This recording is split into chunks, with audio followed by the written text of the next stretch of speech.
This program features live coverage of an African safari and may include animal kills and carcasses. Viewer discretion is advised.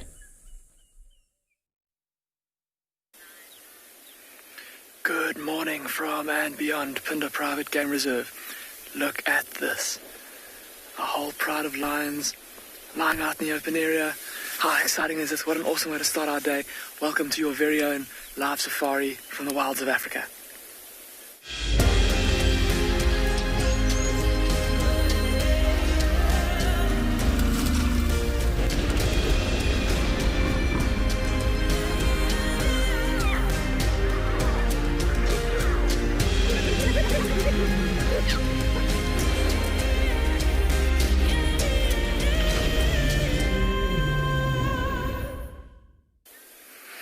Hello again and welcome again to and beyond Phinda Private Game Reserve. This beautiful pride of lions. My name is Damon and behind the camera this morning is Craig, and we're barely a couple 100 meters from our lodge, and we've managed to come across these 3 lionesses and 5 youngsters, members of the Mountain Pride here in the south of and beyond Phinda. And have a look on the left there at all those cubs lying in a big pile there.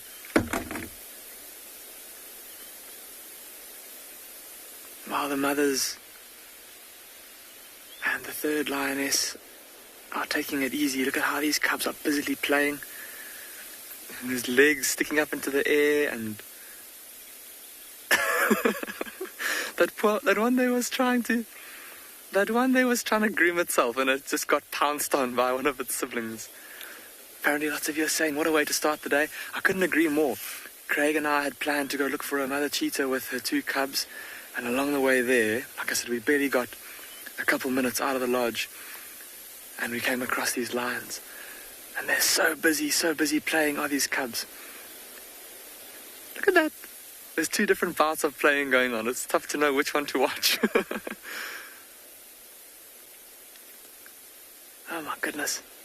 And Shem, the 5th cub is kind of laying low at the moment, hiding by its mother, hoping that it doesn't get roped into this rough housing that's going on.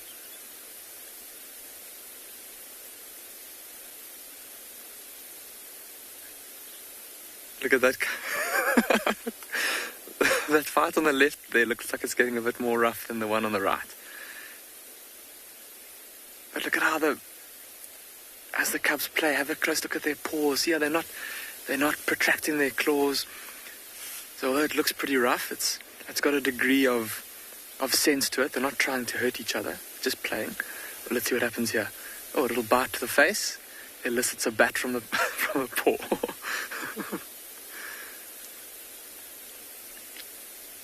Oh, they're just too cute.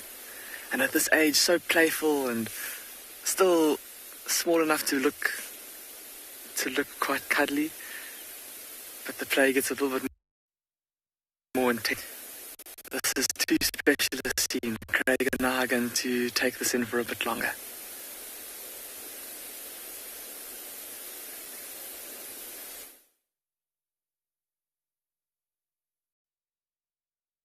We've also got a spectacular morning lined up here. We found the Pixie Pan female still up in her marula tree with the impala and her 2 cubs. Really, really special and spectacular to see this. I'm so glad she was still here. I was a bit worried with all the predator activity around. Hi, I'm Mike. Behind the camera is Odie, and you've joined us at Eco Training Pridelands. And it's hopefully going to be a fantastic morning. As you can see, we're very far away from the Pixie Pan female. We can't really get closer. Yesterday she was being a little bit annoyed by all the hyenas around and the lion that's in the area. So we don't want to disturb her and cause her any distress. But wow, this is incredible. And I agree, everyone. This is something super special for us to be able to see the Pixie Pan female. Look at the youngsters and how they are watching something, or at least one youngster watching down in the grass. And the mother is also keeping a careful eye out as the other cub feeds. I suspect that there are at least 1 or maybe a whole clan of hyenas at the base of this tree, hoping to pick up some scraps. We can't see any right now, but I think they're just off to the left of the tree. Very difficult with all the thickets and branches. We can't really get closer. They're in a big drainage line, which means that down there we probably wouldn't have great signal to send you these amazing images. So for now, we're just going to watch her from here and see what she gets up to. It's amazing how the camouflage of these leopards blends itself in to this dry vegetation so well. It's an incredible way to start the day. I agree with all of you.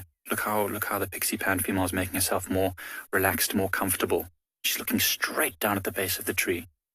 It's probably another hyena just right there. Look how she watches us with those intense eyes. She's the most alert leopard I've ever seen. She is constantly scanning her surroundings, and she's a great mother. I mean, look, she's managed to keep these two youngsters alive for a few months now. Elizabeth, I agree, they're getting massive. The other day at the waterhole at Ndlovu Dam, one of these cubs was playing, sort of stalking buffaloes and climbing up a tree. And in the darkness, I just managed to see them with my binoculars, and I actually thought it was an adult leopard because it was very far away, and I thought it might be a young female because it looked so big. And they are growing very, very quickly. But look, they've got this great food they're eating, a very protective mother who's keeping them safe all the time. So we are so fortunate, and they are so fortunate to have this mother who's doing a great job. And I think the pixie pan female is quite young. I mean, it's a rule of thumb, but her nose is very pink. And so I think she's quite young. This might be her first, second, or maybe at the most her third litter. So she's still learning, but she's got the knack for it. All looking off to the left there, probably a hyena moving. Haven't seen any movement, haven't heard any hyenas, but almost certainly there was a bunch of them yesterday, so certainly they will be here today.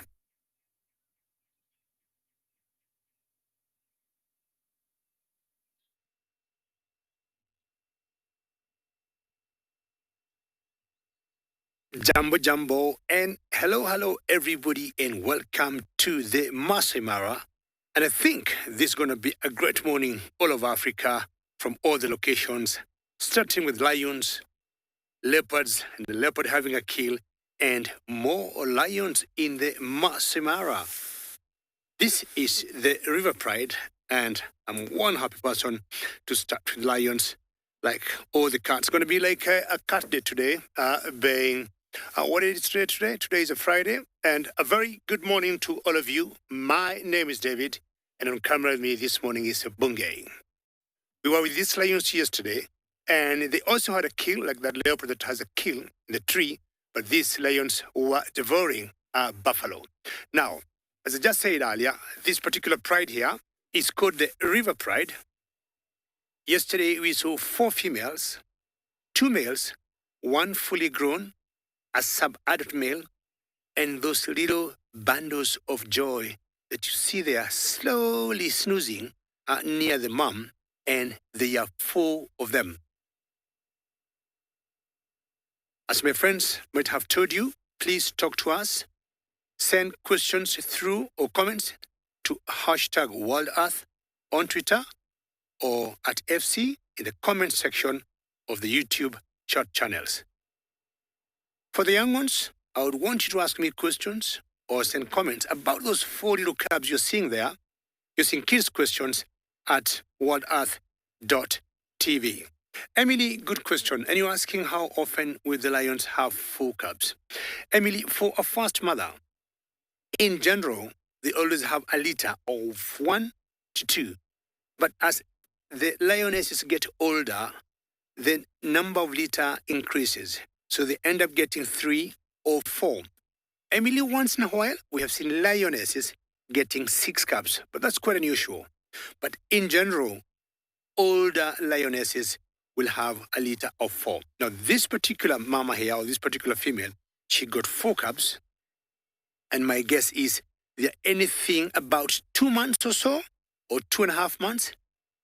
Because yesterday, Emily, I saw one of the cubs that opened her mouth and I saw the milk teeth. And apparently, of the 4, I saw one that went close to the buffalo kill that they have around here, and she was eating it.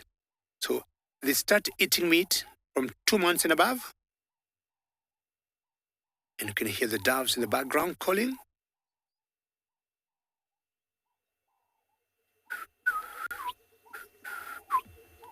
It's like the ring-necked dove. See how snoozy they are. It's rather cold here in the Masai Mara. It's about 16 degrees Celsius or 6 to 1 degrees Fahrenheit. And that tells you they are cold. And by staying close to each other, definitely they are warming up and making sure as soon as it warms up, they'll be up and about. I'll spend a few more minutes with these cats here, just enjoying or waiting to see what they will do.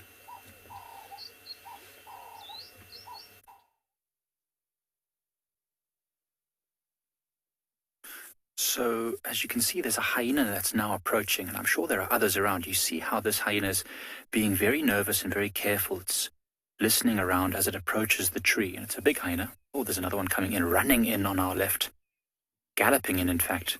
So there's obviously a lot of hyenas, that have been calling during the night, and now there's some communication happening that says the food is ready. See how it's coming in there. So there might be more than one clan that's arriving in this area. I mean, it's a lot of food, a lot of potential. Look at this one dashing in there. That's so strange. Look at the tail. Oh, I can see another animal moving there. It could be the female leopard. Let's just see if she comes back up into the tree. So mother came out the tree a moment ago. The cubs are still there. But I wonder, only one is there. Where's the other cub? Wow, it's all happened so fast. Oh, it's up higher in the tree. Okay. At least. So with all this hyenas running and moving about, I think that the cubs are getting a bit nervous. The mother came out the tree a couple of minutes ago. I'm not sure why. Maybe there was a bit of food that dropped or something. I don't know. But she jumped out the tree. I don't think she would have gone far, not with her youngsters there. I can still see movement underneath past all those exuvialas, those vachellias. So the hyena is at the base. The mother's maybe just moved off a small distance, but she won't leave her youngsters there unattended. She'll be somewhere nearby.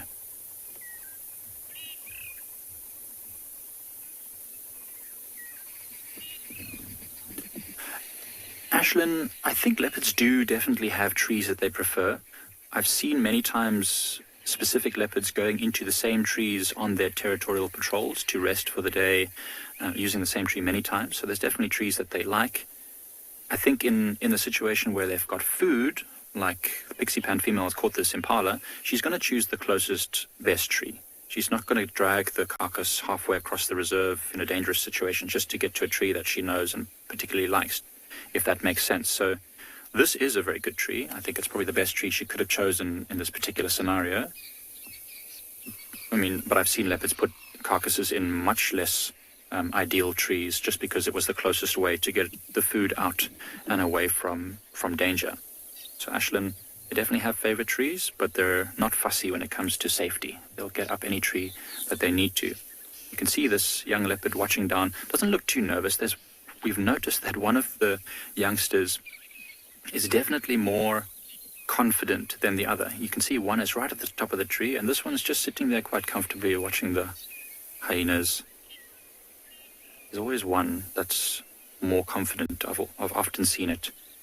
There'll be one youngster which is more confident than the rest, but will a hyena kill a leopard, Emily? Absolutely.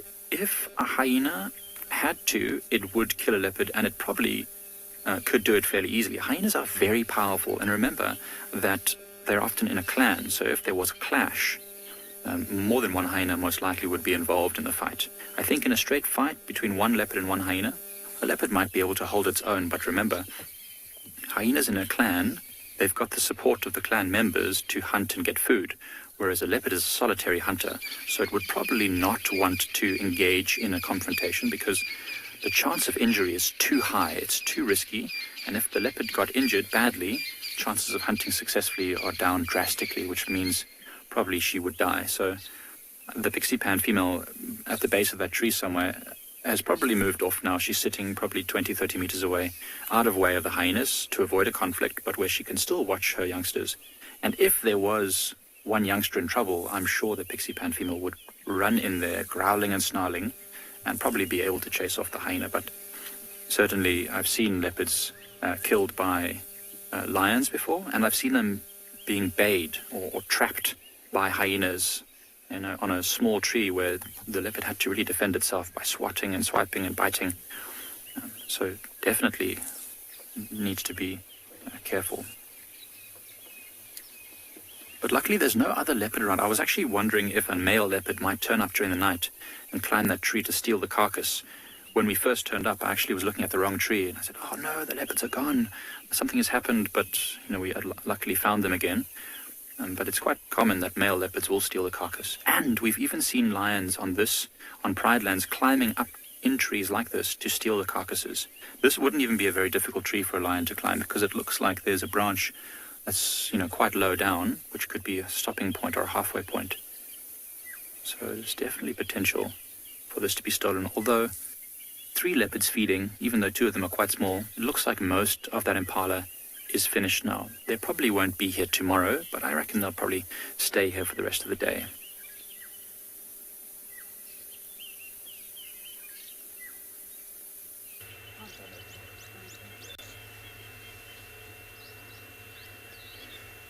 Apparently, the leopards in the Mara will always hunt very different things. I remember the last time I was in South Africa, the leopards there had a big choice of impalas. Here, they'll hunt from impalas, ground gazelles, elands, zebras, including baby buffaloes. Now, yesterday I was very lucky. Of the 4 cubs here, I was able to identify that one is a female. And what I want to do the better part of the day is to find out the sex of the other 3. See that one there, just looking at us, being curious, and you can see the rest of them are like deep asleep. And maybe as soon as another vehicle comes in sight, you can see their reaction. It's around in this particular place, we have been seeing 2 particular females for about 3 weeks, and they were not moving. Gemma, a very good morning, and how are you? And good to hear your name one more time. Now, as I said earlier, maybe that time you had not tuned in, this particular pride here is called the River Pride. This is the River Pride, and the pathfinder or the lead female in this particular pride, if you look at her carefully, or if you're lucky to see her, she got like half a tail, and she is the mother of these 4 cubs. Now, when migration starts in the Mara, we see so many changes, and the lion's dynamics change, and many prides will always overlap. But the males, or the coalition of the males, that does not happen. But the females, you'll get them shifting and mixing up from different places. But as soon as the migration is gone, you'll get all the lions back to their territories. So this is the River Pride. And what we saw yesterday were 4 females, 2 males, a fully grown male, and a sub-adult male, and these 4 cubs. Now, this area is managed by a coalition of males that we call the Kicho males, or the Triangle Boys. There have always been 3 from the word go, but from last year, Gemma, we missed 1, and we were left with 2. We were left with Halftail and Fang. But apparently, Blondie, the 3rd male, has reappeared. And we saw him last night. He looked tired, he looked battered, he had scars all over the face, and he was limping. I haven't seen him this morning, and I would be very happy to see him. And we were still debating, does he look like Blondie? Some people were like, yes, Blondie, yes, he's not him. I think he is around here. This is an area he has been for a long time. And what Blondie did last year, he crossed from the Mara Triangle and went to the main Mara. And I guess he tried to join other coalitions or other male lions. And I do not think he was very welcome. Now look at that tail of that lioness walking away. You notice the tip is nipped off. And this is how we have known this is the River Pride. The night before last, they brought down a huge buffalo male that had come to drink not very far from where we are. And that's what they have been feeding on for the last 2 days. You can hear the doves calling in the background. See how close these cubs are to the mother. Of course, if you look at their coat, they look a little different from the mother. But see the tiny spots on them.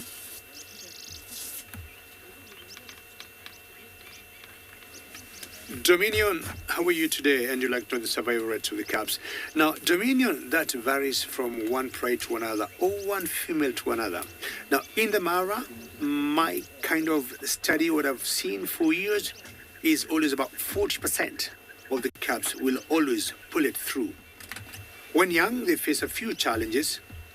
Well, for example, if there's a new coalition of males that will come here and take over, at this age, Dominion, I tell you, these cubs will have no chance. The new males definitely will kill them and take over. Other challenges they face are diseases. Sometimes they get sick. Drought, to me, is the biggest concern for baby cubs of lions. When it's very dry, in terms of the lionesses not having much prey, of course, they suffer because the mothers cannot feed well and they cannot also feed their cubs very well. Snake bites once in a while. Huge raptors like martial eagles have been known to come and grab these small little cubs. But I would say 40% is the survival rate for the lion cubs here in the Masai Mara. She seems to be looking in a particular direction, and what I saw earlier when I got here, there's some herd of buffaloes, but quite a long, long way from where they are. Still very, very sleepy, and as I said earlier, my plan is to spend as much time as possible with them this morning, and if I move, I'll be going to look for the baby elephant, Jasiri, or maybe look for my favorite bird around this area, the lilac-breasted roller.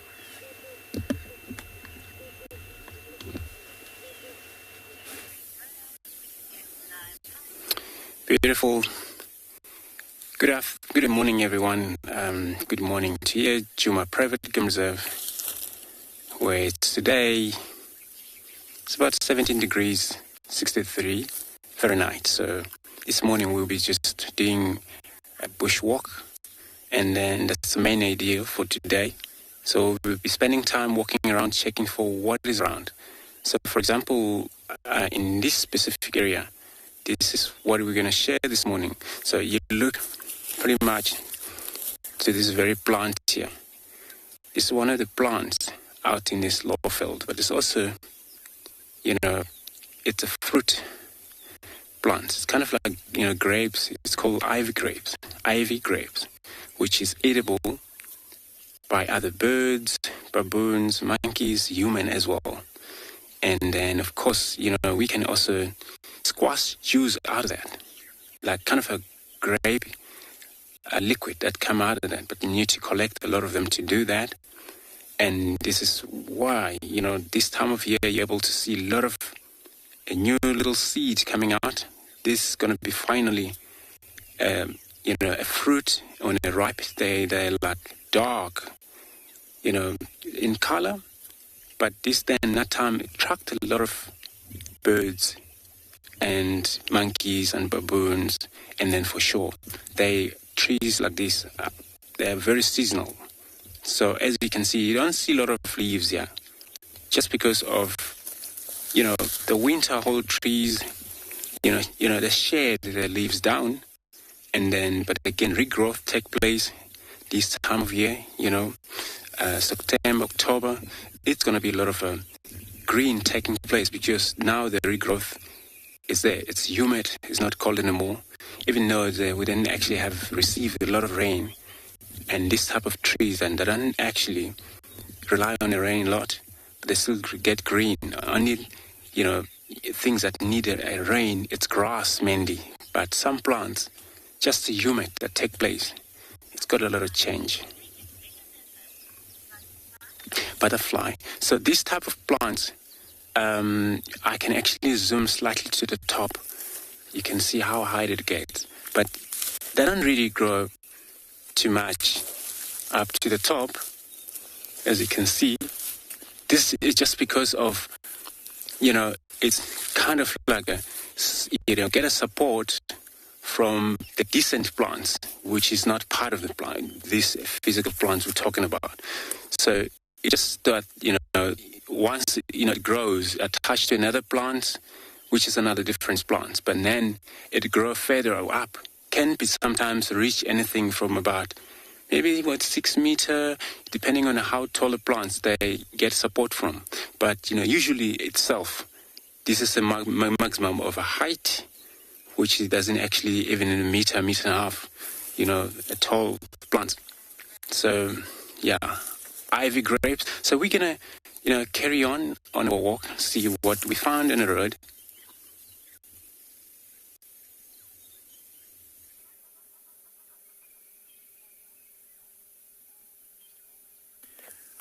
As you can see, the one youngster is still sitting by the carcass. Another one has moved further up in the tree. It's a little bit nervous about maybe the hyenas or the fact that mum is not there. But still, everything's quite calm here. We haven't seen more aggressive behavior from the hyenas or anything like that. Just sitting and waiting. This one looks like it's got a comfortable spot there. It's got one leg on either side of the branch, tail hanging down. Beautiful. So it's looking the other way. So maybe the mother has just moved down into the drainage line a bit further. She's probably quite confident that her cubs are safe up in the tree as long as no other leopards turn up.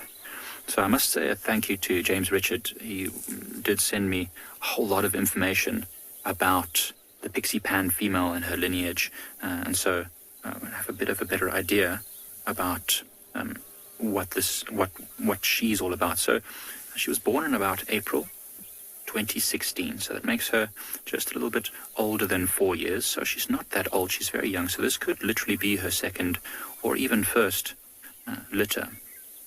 I think probably her second. 4 years old, she would have probably started mating around 3, so it might be her first or second litter.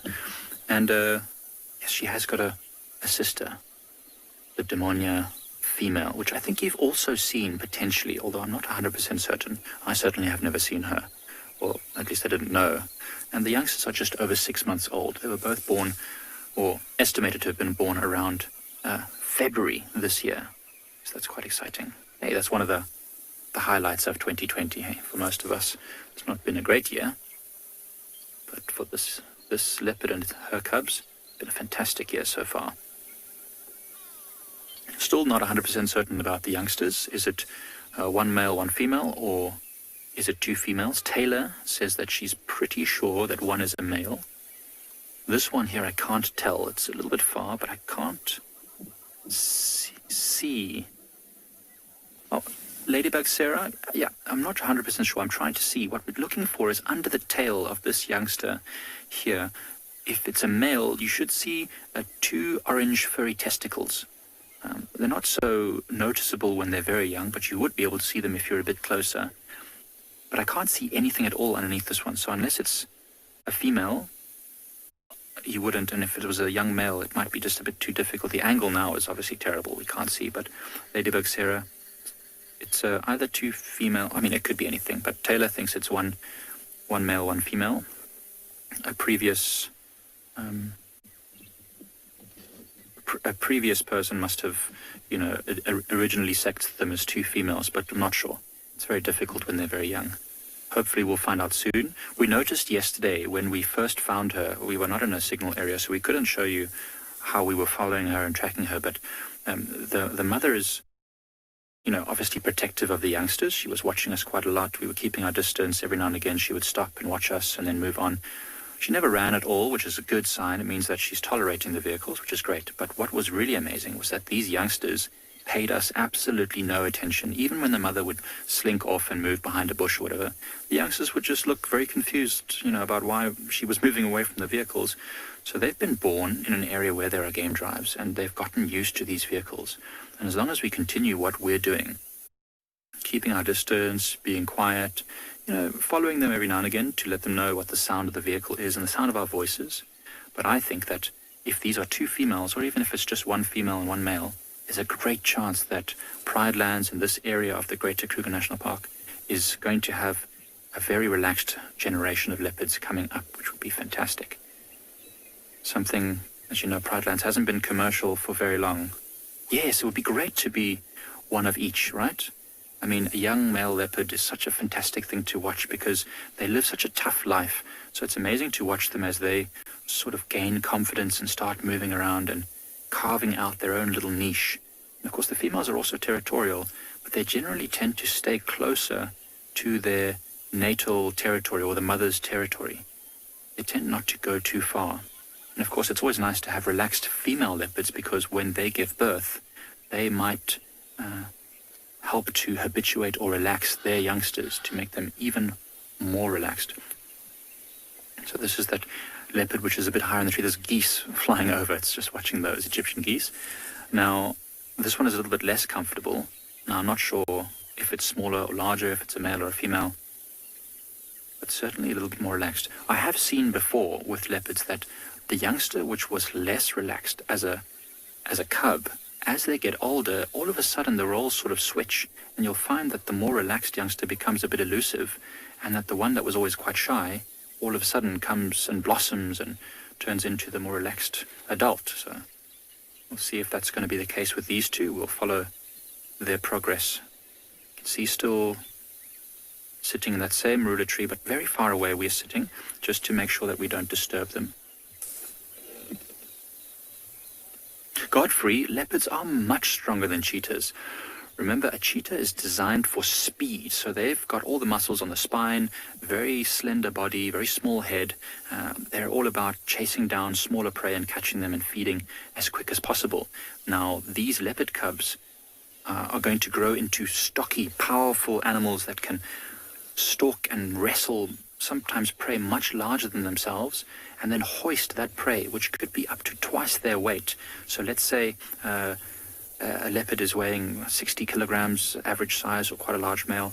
That would probably be able to lift another impala, 60 kilograms, or even something heavier, up into that tree. That requires an incredible amount of strength and a huge amount of dexterity. I don't know if you saw yesterday. We did see this leopard. The youngsters got a bit of a fright when the hyenas sort of jumped up and they almost knocked the carcass out the tree, and the mother had to dash forward and grab it and then hoist it back up and maneuver it to make sure that it didn't fall. It was very athletic and very agile and required an incredible amount of strength. So definitely Godfrey, leopards trump cheetahs every time. In fact, I know of a sighting, I wasn't in it, but where a leopard successfully managed to stalk very close to two male cheetahs and catch one and kill it, and then proceed to drag it up into a tree and feed on it. Obviously very distressing for everyone who saw it, but it's part of nature. So cheetahs always have to be very alert.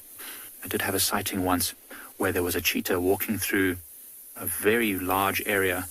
It was covering a lot of ground, and I wondered why. Why would a cheetah be walking so far and so fast? And during the sighting of about 1 hour, it got chased by 2 leopards and a hyena. And in fact, the second leopard that chased it in this 1 hour period almost caught it. It got about 5 meters away from this cheetah before the cheetah noticed it. And then obviously the cheetah's very fast, so it just dashed forward and the leopard tried to chase it, and they both moved incredibly quickly. But the cheetah just managed to escape. But yeah, I mean, if that's the life of a cheetah, it's not for me. In 1 hour of any random day, it could be chased by 3 different, much more powerful predators. That's nuts. These leopard youngsters are so lucky to be able to just climb up into a tree to avoid most of the dangerous things. I mean, they're so light as well. They could probably climb right to the spindly edges of the branches and be able to stay away from even a lion that climbed a tree, or maybe even another leopard, if they were fortunate. What a spectacular way to start our day. I'm so glad that these leopards are still around.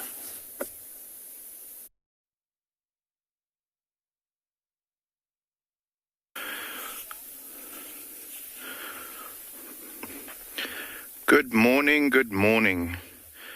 Guys, it is a stunner of a morning, as you can see there on the mountains. Just look at how that light is just, the first light breaking onto the mountain is just beautiful. My name is Moritz, as always, and for today, behind the camera, we've got a special guest, quite the special guest, David the Dangerous Dish. So today, or 29 years ago, as you can see, or was it 39? I'm not sure. As you can see the sun rising behind me, 20 or 39 years ago, I'm not quite sure. This man that's framing all these beautiful images for you was born. So we're saying happy birthday to David. I'm hoping to get him some lions for the morning so that we can get that. But yeah, we're going to keep you updated. It is a beautiful morning over here, guys. So we are going to go out, look for some tracks. There where David was framing up the light on the mountains a little earlier, that's where they left the lions last night, some of the other stations. So we're going to go there, go and look for tracks, see if there's something happening. And then as soon as we pick up some tracks or some lions or something like that, we're going to let you know. But yeah, I mean, guys, just look at how that sun is breaking over the mountain. It is a beautiful morning. Beautiful, beautiful morning. It is 29, just by the way. Yeah, no, it is 29 years, by the way, guys. I mean, he doesn't look that old yet. He looks a little older today, by the way, but just a tiny bit, maybe a day older. But yeah, we are going to enjoy the sunset, head off and go and look for some lions. There's a beautiful herd of blue wildebeest coming over the dune just here on our left-hand side. We're going to show that to you now. But as soon as we find those lions, we're going to let you know, okay?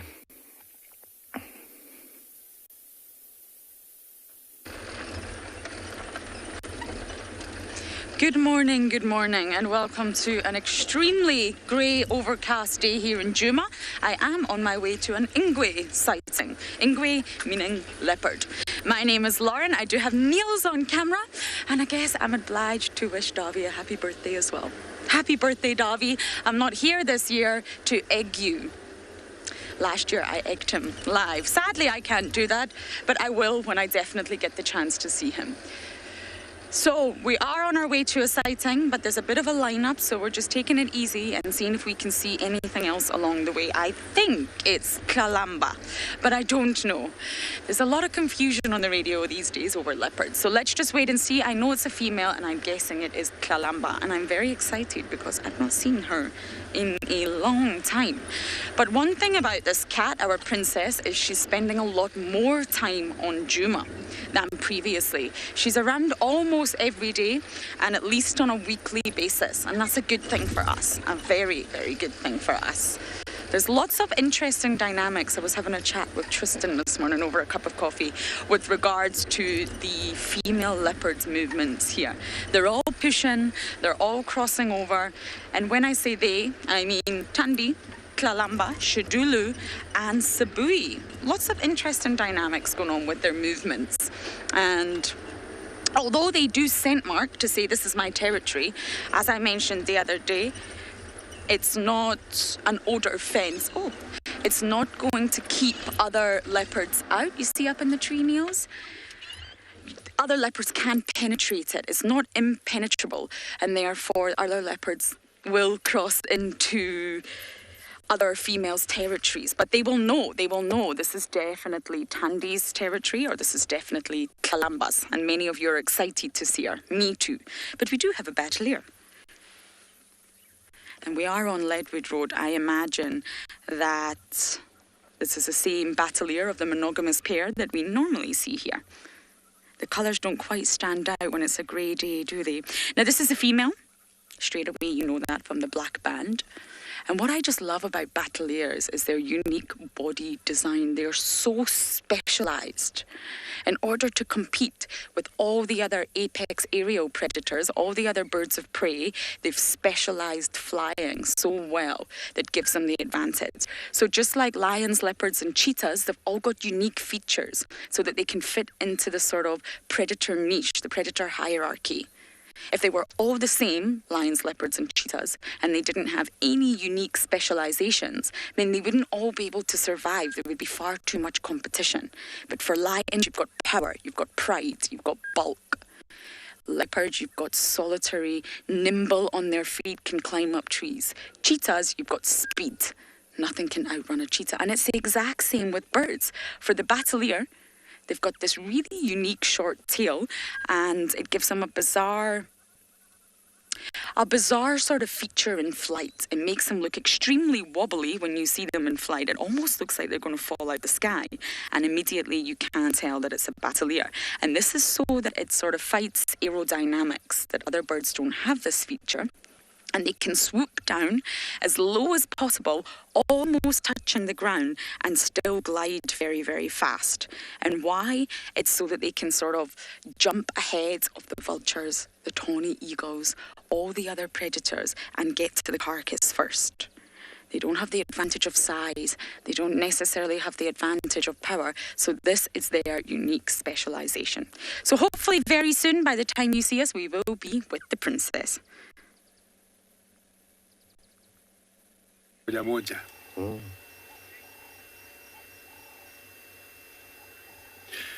Very good luck, Lauren, and hopefully you're going to catch up with the princess. And I'm looking at all the eagles you got in Africa, and I think the bateliers are the most colorful eagles. Now, I have left my pride of lions, and I've come to this herd of elephants here. And I'm seeing that one female, or that one cow, has one tusk. Once in a while that will happen, depending... Oh, two tusks rather. Apparently, yes. I'm looking carefully now, and I think it got two tusks and one is deformed. The right one, if you look under the trunk, there's one tusk that did not come out as it should. And of course, this one gives this particular cow a disadvantage when it comes to feeding and breaking trees. And the reason for me to come here, you remember I mentioned about the baby elephant that I have been following the last few days that had a bad foot. But apparently this is the third day and I have not seen her. So what me and Bungei, who is on camera today, have agreed, we'll be looking for any herd of elephant that we see, stop and look. But unlike other other herbivores that feed moving quickly, Ellies feed sometimes moving very slowly. And now, for that baby elephant that we gave the name Jasiri, which means courageous in my local Swahili language, we have to be very patient to see her move, because until she moves, we cannot tell it's her. We need to see her limp. And then that's how you're going to know she is in what particular herd. Either way, we're getting very entertained by this herd and that small calf behind that cow, which got her tusks straight up, strong. And once in a while, we have even seen elephants that will even grow one tusk and not two. There's a particular herd of elephants here that we named, I'm sure, Cast in the Final Control can remember. One of the viewers gave it a name, and her name was Kathy Baker. And we named that particular herd Perfect, which in my local language means Muzuri. And in that particular herd, there's one female that got squint tusks. They just cross like an X. And of course, there's another female there with a short tail. Now, this happens once in a while, and we always think it's something genetical. We have seen a lineage of a whole 3 generations from a particular cow missing one tusk. There she is again. Or a whole 4 generations of Ellies born without tusks.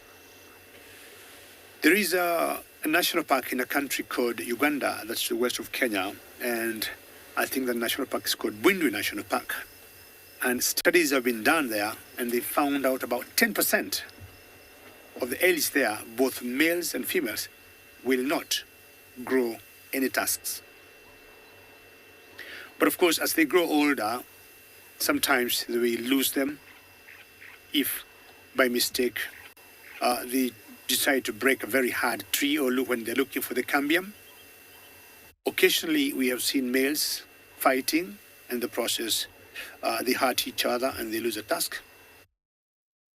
That's a very good shot there, having all of them coming together. Beautiful light we got. And once I'm convinced Jasiri is not here, I'll be moving on to find out another herd, see whether I'll be able to catch up with that baby today.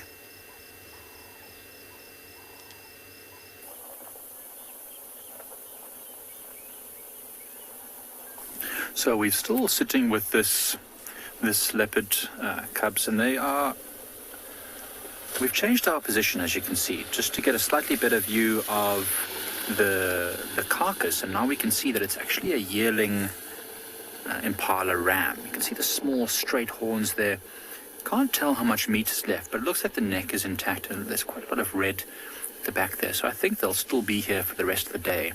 No need to abandon good food when the food is good, or when times are tough. Well, actually, times are not that tough for a leopard at this time of year.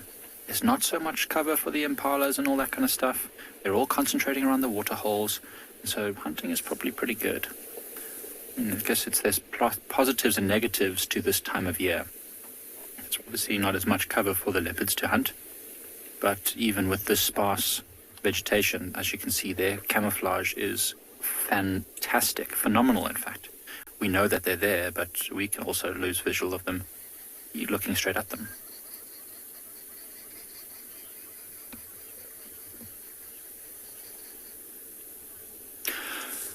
So 50, absolutely. So leopards are usually giving birth to 2, sometimes 3 youngsters. I don't think many more than that. I'm pretty certain. I mean, having one youngster, I mean, they obviously can't control how many youngsters they're having. There's a maximum amount, but the more that they have, obviously the tougher it is to raise them all, but also the greater chance of success for at least one of them to survive. It's almost like hedging your bets, so to speak.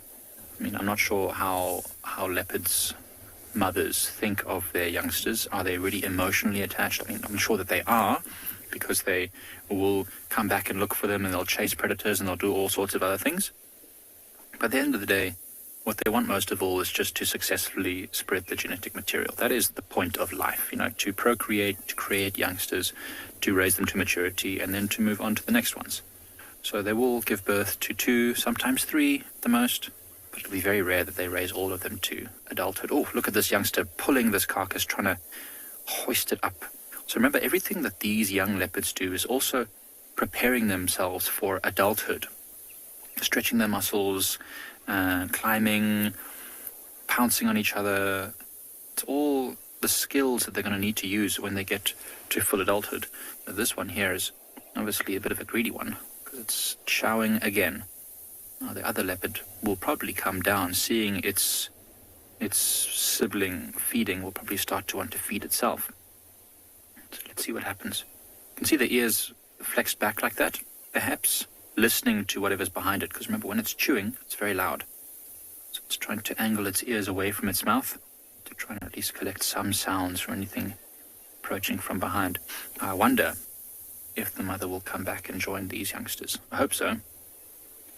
Interesting, I'm just looking a bit closer now. You see the neck of that impala is quite red there. That's probably where the mother had the stranglehold on this impala. She would have caught it however which way she could, but immediately, or as soon as she could, she would have transferred her jaws to the neck of the impala in order to asphyxiate it. That looks exactly like what happened. Now, this is a young impala. A leopard is very powerful. It's got incredibly strong jaws. It might even have been able to break the spine, but it looks like this one was asphyxiated. It's quite a common way that leopards catch and kill their prey. There's dark marks on the side of a leopard's mouth. If you ever look at a picture of a leopard's face, there's these dark marks on the side of its mouth. Now, one of the theories is that when the mother has got hold of its prey, if the youngsters are able to see, those dark marks are quite distinctive and helps the youngsters to understand and see where the mother has grip on the prey, and so they can learn the best way to do it themselves. It's quite interesting. I've never seen a mother leopard capture live prey and bring it to its youngsters, but I suppose it probably does happen sometimes. It's obviously something still walking around. Look, the youngster did leave its food for a moment there to look down. Maybe the mother is coming back, maybe the hyena still there. Remember, all these dark marks all over animals are... Are you all asking if I can still see the hyenas? We can't see them. Every now and again I think I see movement, but I can't really tell at this distance. But the behavior of those young leopards tells me that there's probably still hyenas there. Remember, to sit underneath a tree uses very little energy, and the chance is that these youngsters, when they are feeding and moving around, are going to drop something.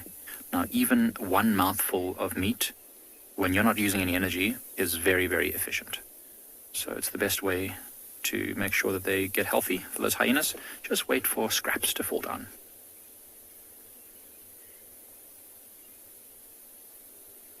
I don't know how I spotted this. Odie and I were sitting probably at about this distance, maybe a bit further, a little bit up the road, and we had 3 hyenas walking down, and I was saying to Odie, it's quite interesting.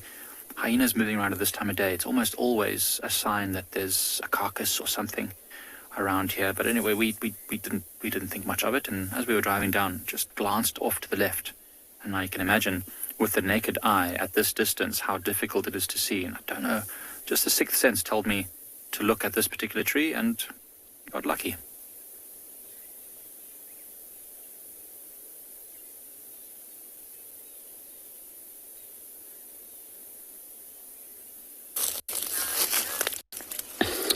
Beautiful. So this morning, walk, we're still carrying on. So what we're discovering is here, and this tree this is a marula tree, which you see it's actually been debarked by elephant. It's not actually, the reason I stop here is because, as you can see, this is the wood, and then you can see the layer, which is the whole red color. This is whole layer that, this elephant, when he does that, he look only for the combium layer, which is lying between the wood and the out bark as well. So, but it's not old. Anyway, a lot of trees like this sometimes eventually, a lot of them make it, a lot of them don't make it because of the situation when you find elephant deep bark all around, and then you find the trees no support, and the bark itself in trees, it's a skin. This is where now this tree, once it disturbed, doesn't have a way of transportation for water up, and then eventually it dried out and fall down. But of course, it's not happening to a lot of marula here, because elephants are clever enough, they know exactly the marula. It's one of the plants that give them fruits during the fruit season. But, they can do it. Depends. Some marula trees don't really bear fruits, which those are mainly the one that have been disturbed by the elephants. Maybe this individual one, the elephants know exactly, doesn't really bear fruits. That's why he does that. But if you look on the floor as well, you see how these bark are lying right, just because they don't really need the bark, they only need the combium layer.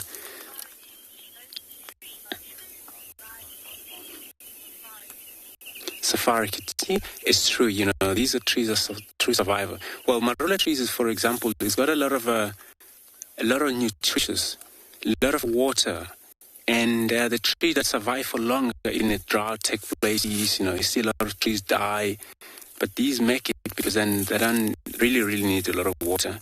But if there's a rain, it's fine. They handle a lot of water, and that's how they survive.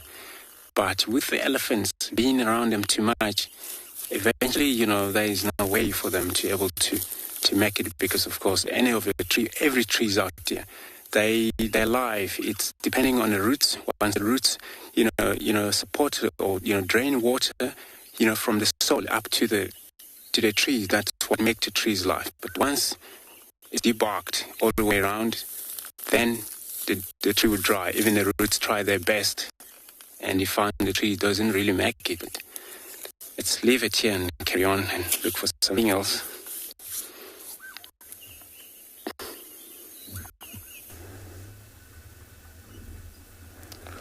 A very warm welcome to you. Welcome to the Masai Mara of Kenya. We have some lioness here. My name's Timothy Leperez. Behind the camera we have James, who is ready and eager to see these lions, what they're up to this morning. So these lions are lazily waiting for something. Look like they had a very tired night. You see the one to the right. If you look closely and clearly, it seems like she might be nursing. See, the teats are protruding there. You can see there. So when lionesses are nursing, the most conspicuous thing to check is the teats there. So it seems like she's nursing and she might have some cubs somewhere, while the sister is busy looking for something to eat. So they will, oh, she's up. Seems like she had me. So seems like the cubs are somewhere. So lionesses play a vital role in parental care. So the den is not far away from here. So these lionesses will be here for a little while before they check on something else. But it seems like they have their eyes on target to something. But we're going to wait here and see what they're up to.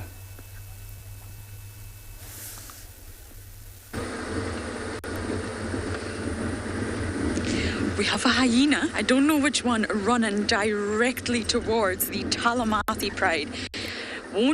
I cannot believe it. The Talamati Pride are on Djuma, very, very far south, in the southeastern corner at Cheetah Cut Line, Mamba Junction.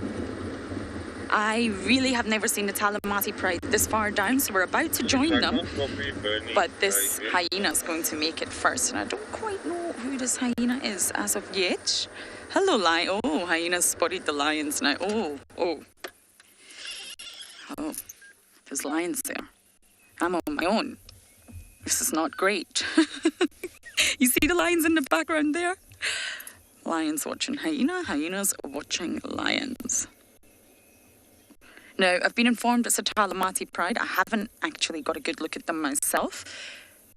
But they're on Cheetah Cut Line, very, very far south, which is unusual for the Talamatis. Oh, you're changing your mind.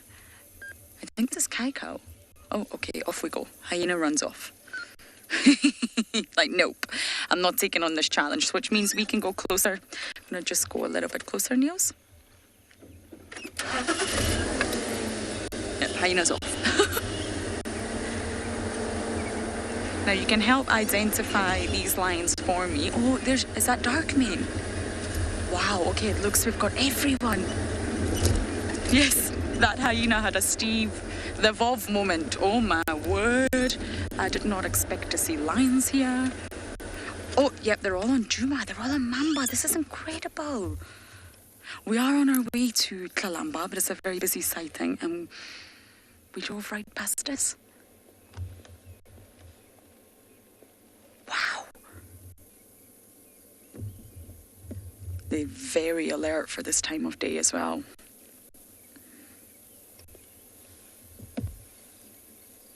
Okay, the male's coming, Niels. He's limping. It has to be Darkmane. Yeah. Just over here.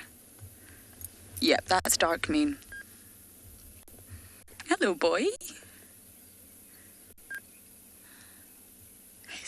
The most magnificent mane. Look at that. But he's a limpy loo. Wow. But he manages so well, Darkmane. This limp is just, I think, a really severe injury that's healed wrong. And it'll never recover. And he just sort of gets on with it. It never leaves the Talamati's Pride side. Wow, it's been a long time, because Darkmane was also seen mating with the Torchwood Pride. And that's why I was just a little bit curious as to who these lions were. That's definitely Darkmane, part of the Avoca Coalition. And I think what we're going to do now is just pop down here, because they're all getting into Mamba. And there's a vehicle. We don't want to get the vehicle on. Wow, this is a big surprise.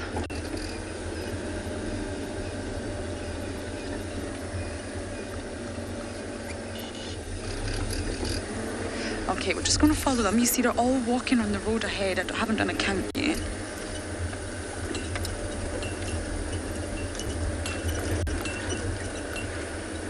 You're all saying it's so nice to see the Talamatis. I think it's the Talamatis. I've only had time with them once because they're normally always up in Buffelshoek. I'm just going to pull over to the side here so that other vehicles can also view. Hello, everyone. Good morning. Welcome to Djuma. So I said earlier the leopard dynamics are fascinating, but the lion dynamics right now are also fascinating, especially with these 4 boys now thrown into the mix. These 4 young boys that are strikingly handsome, fit and young.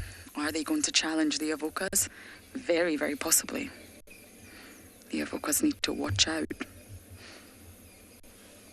Normally, sort of statistics show that when the younger boys come in, they're not quite in their prime. They've got age on their side, they've got fitness on their side, and they've got a testosterone-filled head that doesn't stop them. So normally when you find there's a younger sort of coalition of boys coming in to conduct a takeover, they're always successful. They're always able to overthrow the older males. But let's see.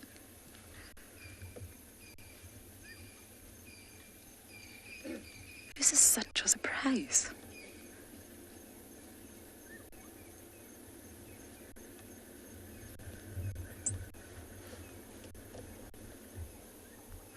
Joe, you're asking what stops these lions from attacking the vehicle. Well, a vehicle is not very delicious. Don't think they would enjoy the metal. No, in all seriousness, Joe. From cubs, most of these lions will have experienced vehicles. So if you think about it, they're very accustomed to the smell, the sound, and the sight of a vehicle. They're habituated. So if you are a very small cub from about 6 to 8 weeks old, you experience a vehicle, it just becomes part of your daily life. It's normal to see a vehicle every single day. This vehicle does not hurt you. It doesn't steal your food. It doesn't compete with you, and it doesn't take away your ladies. It's not a threat. Here's Darkmane coming. These lions are hungry. I wonder if we're going to have a hunt on Djuma on our hands. So yes, Joe, the vehicle is just something that's part of their everyday life. We always give them space. But in saying that, if a lion or a pride was to get hurt by a vehicle, then they will remember that. It will instill fear in them, and they will not sort of be as relaxed about the vehicle. I'm just very surprised at their movements. Has anybody managed to confirm for me that this is the Talamati Pride?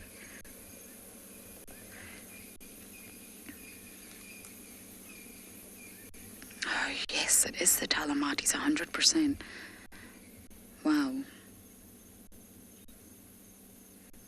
So I know some of you don't know Djuma, but for those who do, this is the very southeastern corner of Mamba Junction Cheetah Cut Line, which is what we call Tandy's Road. Tandy's always on this road, obviously not right now. And the Talamatis rarely push further down south than Buffelshoek Dam. So they've obviously pushed into Torchwood and they're crossing back.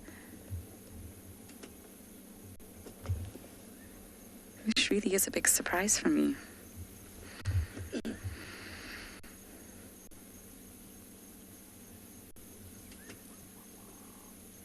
Jolly Richie, or Whiskey, or Whipsky, I'm not sure. I'm going to adjust my piece here. You're asking, is it normal for a coalition? Is it normal for a coalition to split between different prides? Yes, completely. Because there's three. There's three in the Avoca coalition, and what that means is that they can stay dominant over them. So if Blondie and Mohawk stick with the Ngohumas and Darkmane sticks with the Talamatis, it keeps them very much in their nails. We're just going to go over here so a vehicle can pass. And yes, it keeps them as the dominant coalition in the area. So they're both in charge of different prides. So we're just going to let this vehicle pass for now, and hopefully we can catch up with the Talamatis.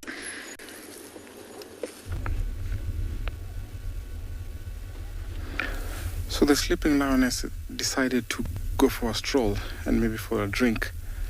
She's been taking time and she's drinking, now walking to find a nice spot to drink and maybe cross over to the other side.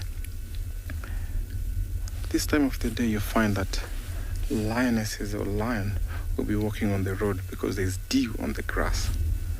So you can see the other lion is coming while this one is busy or trying to find a drink.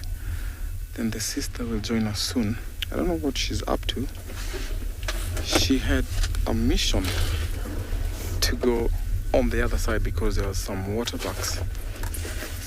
So I'll try and drive to the other side and follow her because the sister is around and she's following the other lioness. So as they stroll, because they didn't find something to eat, or maybe game is too far for them right now, and I can feel it's warming up right now, so they might find somewhere for a rest. Good thing when they're walking like this, she might take us where she hid her cubs, or maybe some other lions. I assume that they are not the two only ones here.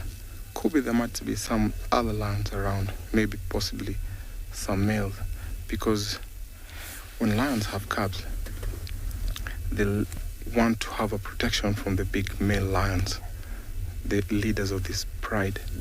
So it would be nice to see the big males around. So that one has found a shade where the sister is busy following and trying to find a nice spot to cover.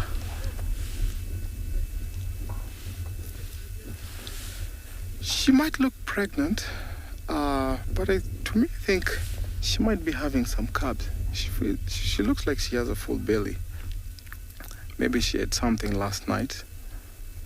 But when lionesses are nursing, they go for the kill on a regular basis, since the two take turns to nurse the cubs.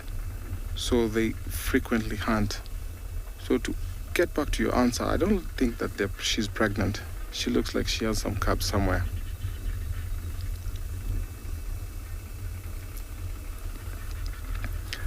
Back to our lioness. She's going for cover, and this is a good spot because there's water around. So at noon or that time of the day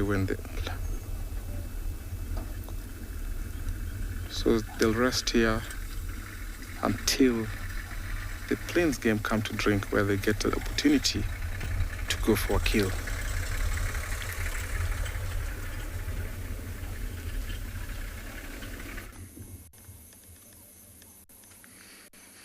So the adults are very interested. All the cubs are sort of flat at the moment. But if we just look ahead, Niels, we've got 1, 2, 3, 4. I can see adults. Oh, no, just over here, Niels, 12 o'clock. Very interested in something up ahead. Now, I don't quite know what it is they're looking at, but this is a hungry pride. And the cubs are following the adults, and typically dark means at the back. Oh, I wonder what's going to happen this afternoon. The Talamatis hunt regularly. It's up in Buffelshoek normally. And they're a fantastic pride for taking down buffalo, especially in the middle of the day. Now, on today's conditions, it's cool, it's overcast. I've still got my jacket on. I mean, the temperatures this morning at least were 17 degrees Celsius and 63 degrees Fahrenheit. So the cooler temperatures and the lack of that strong sun will encourage predators to hunt at this time. So don't worry, we are going to go to Tulumba, but we were just in this area of the Talamatis.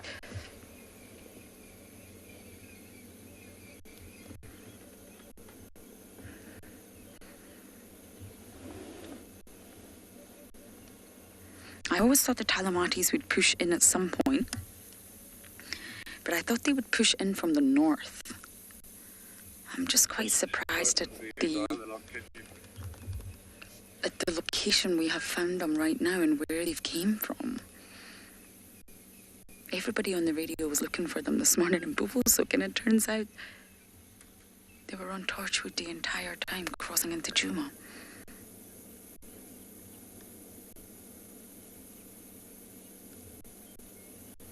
I think Darkmean really doesn't do any of the hunting anymore. Duty's injury. I really think Darkmean is one of those male lions who lets the ladies do all the work. It was thought that it was only females that hunted, and that's not the case. Males will too, but I think when it comes to Darkmean, he does rely heavily on the pride.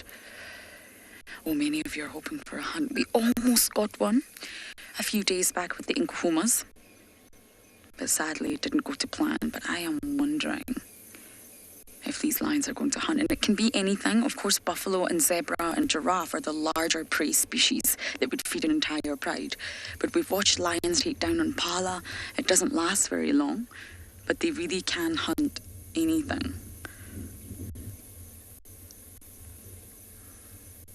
So we'll try and spend as much time with the Talamatis as we can, and then we'll move on to say hello to Kalamba.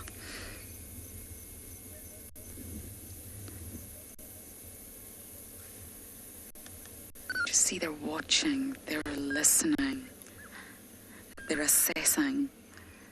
Lions are the masters of really preparing for a hunt.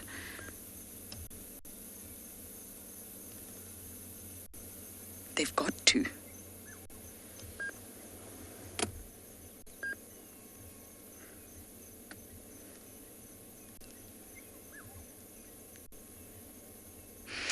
Emu, that's what I was just referring to. I'm not sure. I haven't heard, and we don't see Darkmean, really, we don't, because he's always up in Buffelshoek with this pride, the Talamati pride. And one lioness is up. Let's keep our eyes on this lioness, Niels, at 12 o'clock, because she's going to lead the way. So yes, I'm not sure if Darkmean hunts. I've never seen it, because I don't get to spend enough time with them, and I've never heard Darkmean being involved. The sort of reports that I always do hear of the Talamati pride is in fact the lionesses doing all the work and then Darkmean taking food. But I do believe that's because of his injuries. He's a big, powerful male lion in his prime, and I think his injuries are just too severe to really take down something big. Maybe, possibly, a Steenbok or a Duiker could be within his reach. But it's a really severe limb. I think it's some sort of broken bone that's just healed completely wrongly. So he's mobile. He just doesn't ever seem to be able to put that much pressure on that leg. But it's been like that for a really long time. The injury is nothing new, but I think he relies heavily on the females. This female's clocked something. I wish I could see what it was. I've got my spectacles on and I can't see, and that just goes to show you how good and how acute a lion's vision really is.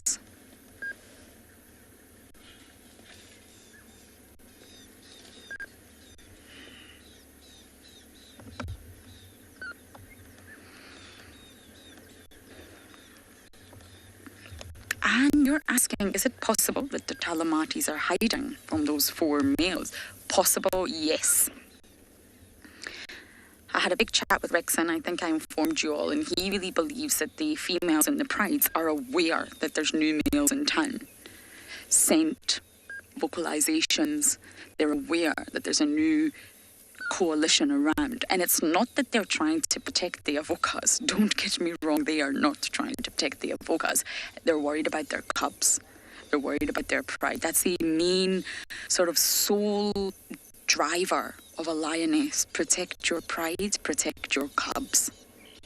So that's very possible, and the movements, because it's sort of coincidental that we've had these 4 boys roaming around and all of a sudden the Talamatis are on Mamba Road on Juma. Like, that's never been heard of before, at least in my time here. So, and yes, that's very, very possible. And they're maybe trying to just shift and move to protect the cubs for now. Let the Avokas deal with it.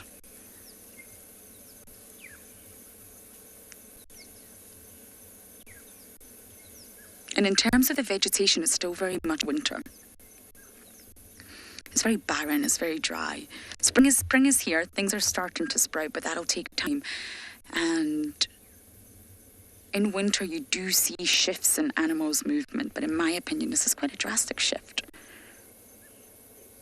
And Anne, I think you could be right. This new coalition could be shaking things up. I think these lionesses are getting ready to hunt everyone. They're very coordinated in their position and they've definitely clocked something. So I'm going to try and reposition so we can get a view and keep out of their way, and let's see what happens.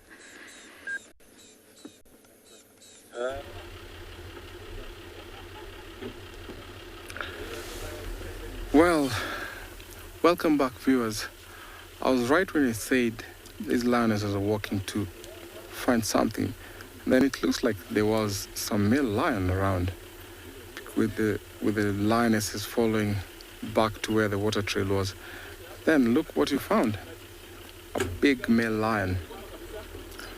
So these two lionesses are very well secure, and they know if maybe one of them has cubs and the other one is pregnant, so they're quite secure that the cubs will be protected by the male. Not quite sure who this is, and seems like there might be some other lion around.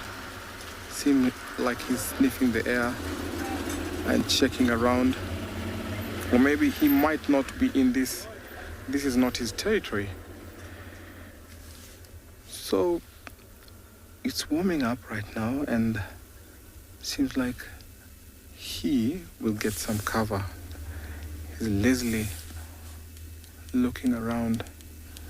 The sun is not too hot for him right now, but I'm sure later on during the day he might, gone back to sleep. So this is a vantage point for these lions. There's water around, and it's getting dry here in the Mara. So animals, they're playing games that will come to drink later. They might fall prey to these lionesses. Lions or predators take advantage of the weather.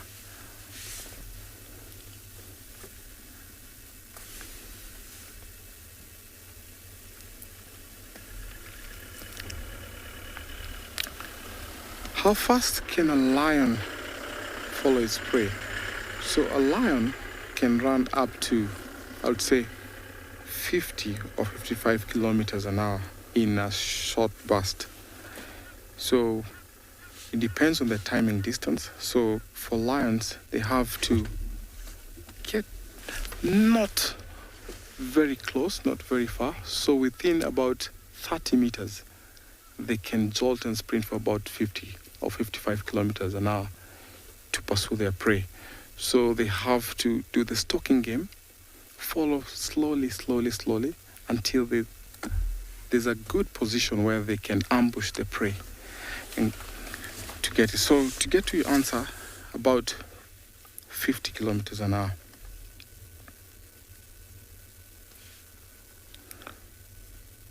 So with this kind of weather, it's almost a win-win situation, because water puddles are getting dry, and the only main sources are the river and the big marshes where there's a pool of water.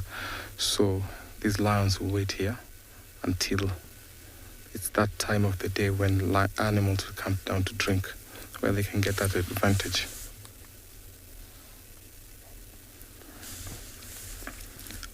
So James and I were going to wait here and see what they're up to. Maybe they might go on some movement, and maybe some other lions are within the area. So we'll keep you posted, guys.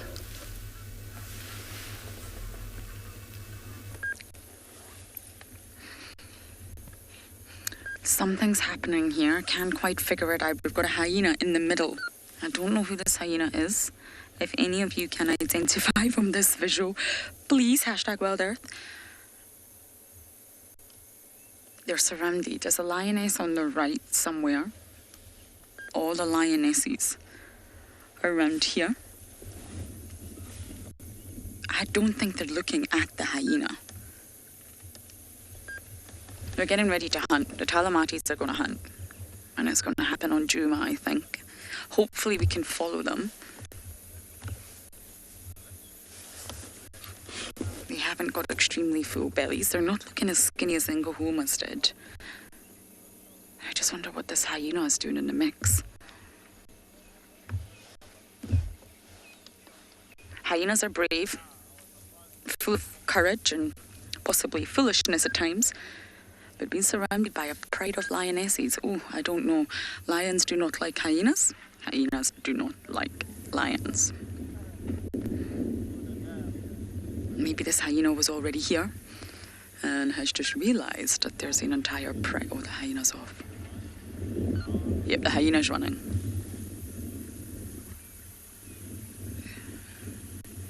I'm out of here. So what on earth? Ruby, you're saying it's cacao. Okay, perfect. I really don't know. But very possibly. He's one of the males of the clan. A very small male, actually.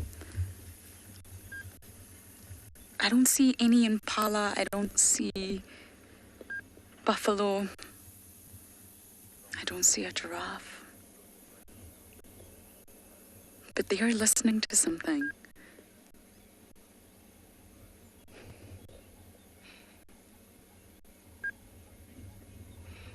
If I was cacao, I would get out of here quick and watch from a distance.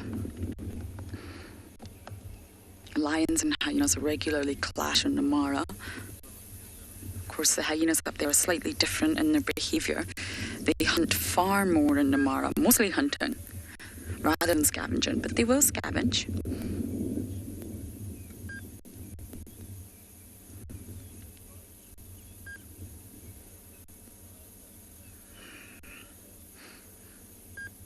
I just wonder what it is they're looking at. Tlalamba's very far away. Don't worry if anyone's worrying. She's very far away at the other part of the reserve. We were just heading there very slowly. And now we've got the Talamati Pride on Juma.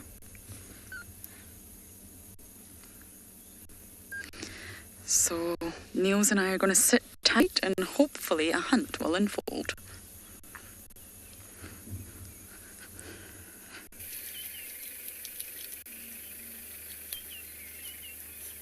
So we tried to get a bit closer to the tree and the youngsters. We actually were able to get quite close, but unfortunately signal was an issue. So we've moved back to our original spot. We've changed the angle slightly so we could see a bit more of this youngster.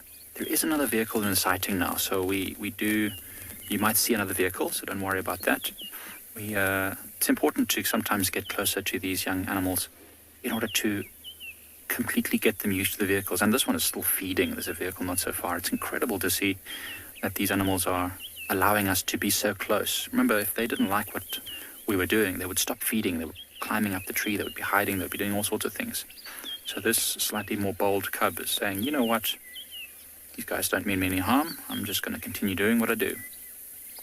When we got closer to the bottom of the tree, we did see 3 spotted hyenas just sleeping there very quietly, waiting their turn for something to fall out of that tree in order to get some of the meat, but not causing any concern. We did not see the mother, although certainly saw the other youngster who was up higher in the tree looking over to the left of the screen quite a lot. So I suspect that she's probably sitting on a termite mound or something, just, a little ways away where we couldn't see her, just watching, but also maybe more comfortable lying on the ground than in the tree with such a full belly.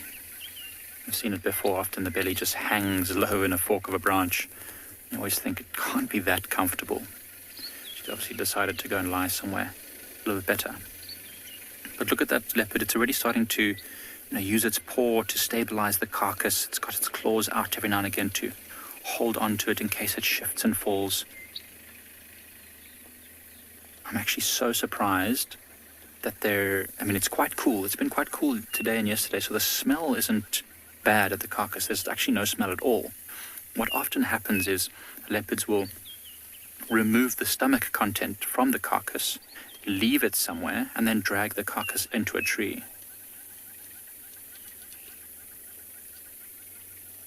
Phantom power, I would say that predators are not, by definition, cannibalistic, if I can put it that way. They will recoup the energy lost if that's... So I've seen before a male lion eating a lion cub.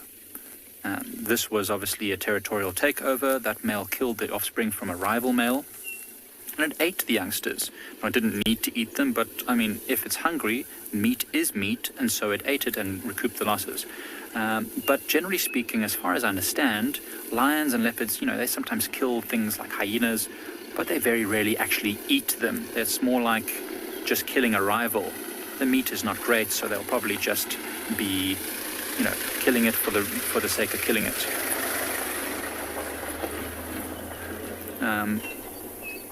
I know that on this property, or actually not this property, but nearby, there was, so you've seen Lagatha the lioness. The story is, or the theory is that I've heard, that her mother was killed and eaten by 2 male lions in the property just north of ours. And that's why she's on her own, because she's a bit scared of those male lions that are now the dominant 2, I think the Masangulo males potentially. And they ate the mother. So it does happen, but I don't think it's a common occurrence. It's not like lions go hunting other lions for food. It's just far too dangerous an opportunity, or far too dangerous a thing to do. But when the meat is there and you're hungry, hey, sure, why not?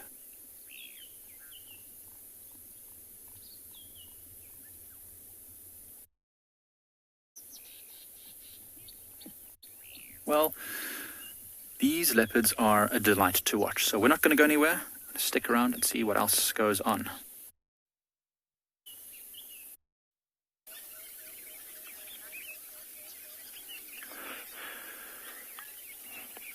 Alrighty guys, so the lions have been playing with us this morning. We're still following on their tracks, but it seems like they were quite energetic last night.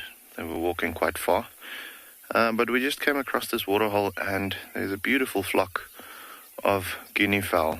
Now you can see a little pair there. It is almost time. Actually, it is time for them to start forming their little pairs. So you actually find them flocking together during winter when it's not breeding season, and then during summertime, or early spring, and then summertime, they'll form, or they'll go back to the monogamous pairs that they form. And then they'll start breeding.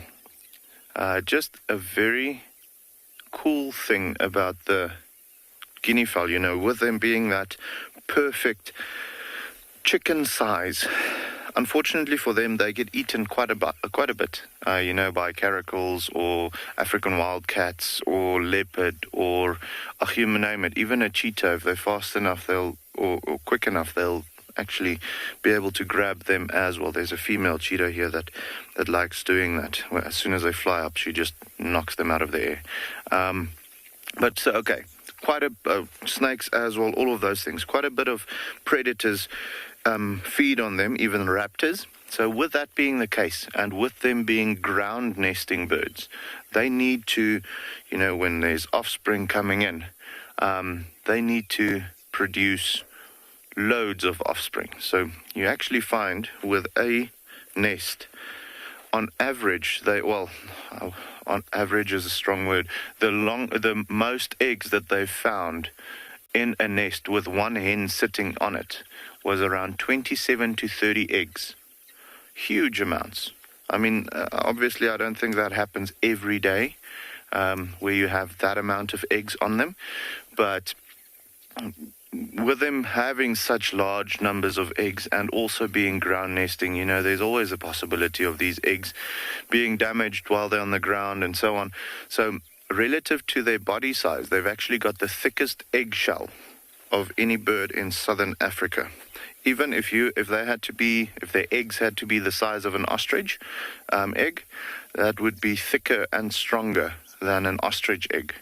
So just very interesting to have that. But yeah, like I said, a lot of predators eat them. They also act as like the,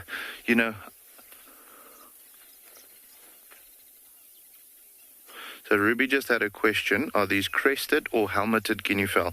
Ruby, these ones are helmeted guinea fowl.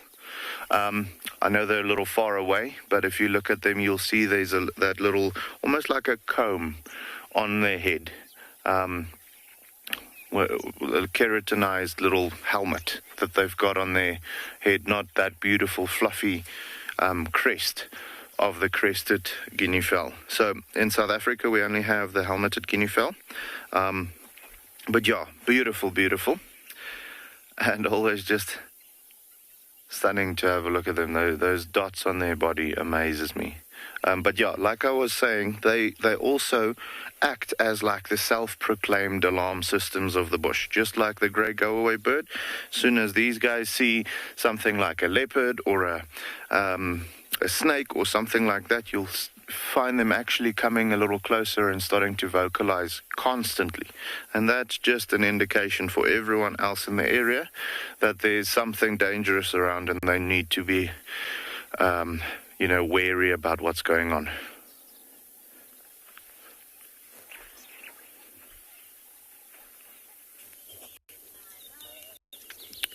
Beautiful.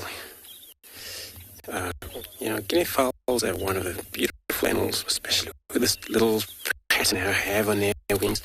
But here we come across on a walk this morning, a very interesting what you see here in this specific area.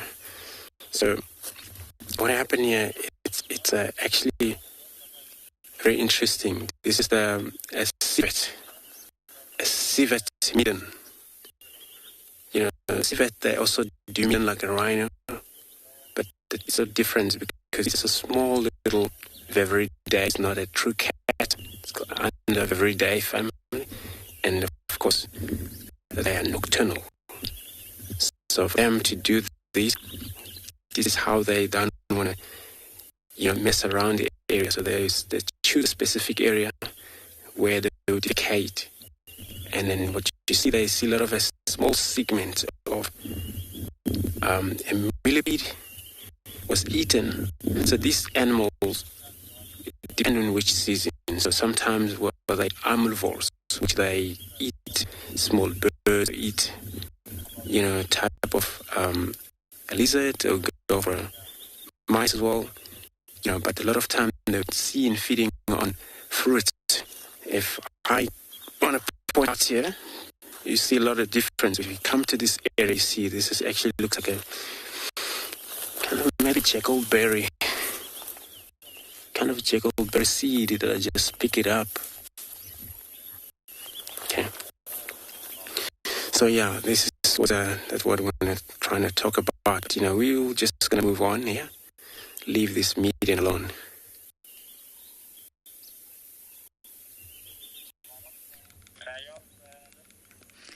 Okay, this sighting has split. We have one lioness who's leading, and she's watching zebra. We've got zebra and impala in front of us right now, and we've just positioned ourselves. I know it's not nice views, but the vehicle cannot be in the way of this hunt. They're going to hunt. Whether it's successful or not, I don't know. And I'm just going to get news to show you. We've got zebra here at about 1 o'clock. And then we've got impala, and I think it's the zebra that she's looking for, but she needs assistance. She needs her pride mates to join, and they are still quite far behind. That's the impala. And if you just move a little bit to the left, there's some zebra there. Now, a zebra is a large animal, and that would feed the pride. There's a lot of hungry cubs there. And impala really wouldn't do much at all.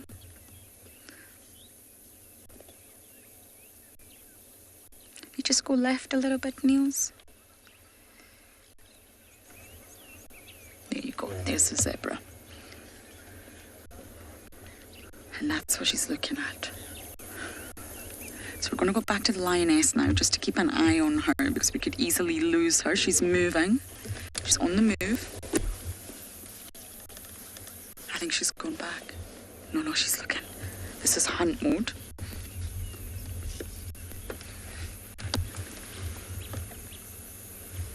Michelle, of course they do. They have incredible eyesight. Incredible vision during the day and at night time. It's very different from human vision, but it's incredible. They've got binocular vision, which means it's just like ours, sitting at the front of their head. Their eyes are not positioned at the side. They can't see behind them. But the eyes are sort of designed in such a way to give great depth of field, far better than humans. And why they need this is so that they can execute a hunt to precision. Look at her. She sees a zebra. I don't know whether she's going to try on her own or whether she's going to wait for the others. She came quite far ahead.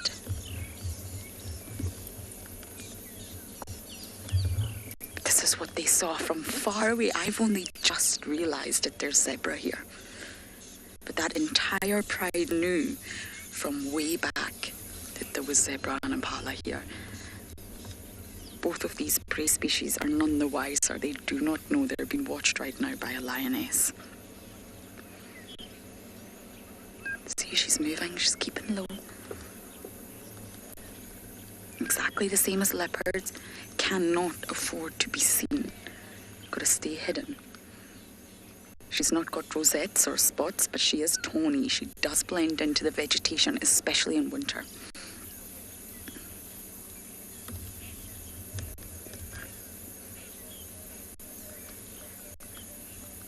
She can't afford to vocalise for the rest of her pride either, because then the zebra and impala will hear her. She's got some decisions to make.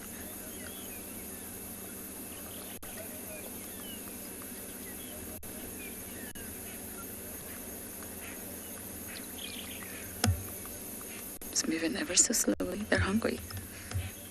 They're going to hunt something this morning. What it is, I don't know, but they're going to hunt. Anna Marie, she absolutely can. Lionesses are incredibly powerful, and she could attempt the zebra herself. It would be better if her pride mates were here. It would be quicker if her pride mates were here. But she could go for a zebra. With the zebras, they can roll completely on their back, but once they're on the ground, just like most prey species, once they're on the ground, it's very difficult for them to get back up again, especially when they have an extremely powerful and heavy lioness on top of them. It's almost impossible for them to get back up, and that would be her advantage here. Now, a female lioness like this one, weighs about 130 kilograms. Oh my goodness, she's stalking. You can imagine 130 kilograms on top of you. That's about 280 pounds, give or take. She's going.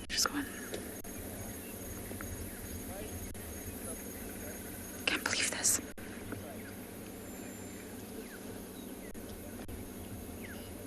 No alarm calls. Impalas are none the wiser. Zebras are none the wiser. But we're just going to keep our eyes on the lioness here. Many of you are on the edge of your seats, I can imagine. And we're not with any other vehicles. All the other vehicles stayed with the rest of the pride. And if she successfully manages to get either an impala or a zebra here, the rest of the pride will come running. They'll hear. Oh my goodness.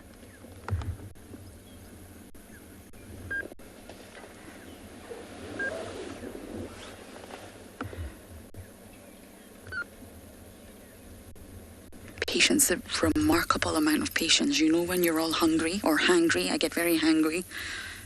There's no patience. You want to eat. For a predator, you must have patience, because if you get it wrong, then that meal is gone and you've got to start from scratch again. She's closing the distance, and that's what's important, relying on the vegetation to keep her hidden and close the distance. Lions can run remarkably fast, but not for long. They've got to be close to their prey. See how hidden she is? I can't even see her.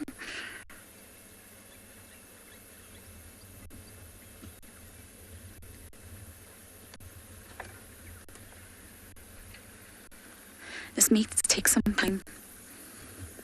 she may move meter by meter.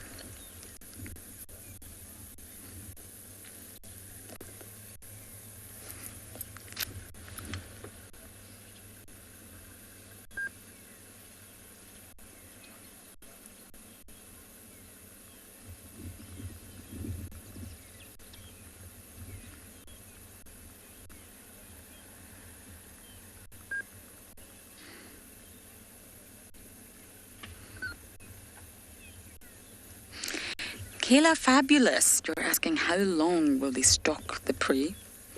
However long it takes. However long it takes. Hunger will drive her. Just depends what she's going to do. I don't know how far behind the rest of the pride are now. We've lost visual because we followed her. However long it takes. The main priority of a hunt and getting it right is staying hidden, especially when you're on your own. You cannot let the zebra or impala see you. So she'll only move when she feels it's safe to move. She'll keep her body low to the ground, just like a leopard. It's very similar. They hunt in very, very similar ways.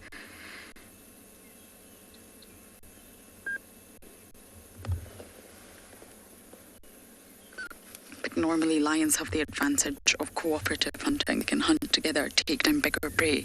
But here, I don't know where the rest of the pride is. I think this lioness is the most hungry of them all. Now we'll have to get on Game Drive Radio at some point.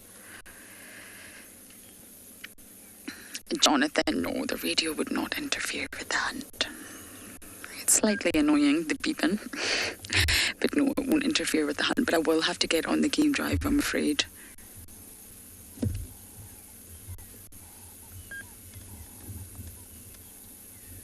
Okay, so I'm just going to communicate to everyone. Niels is going to keep a close eye on this lioness, and if she moves, she'll be right back with us.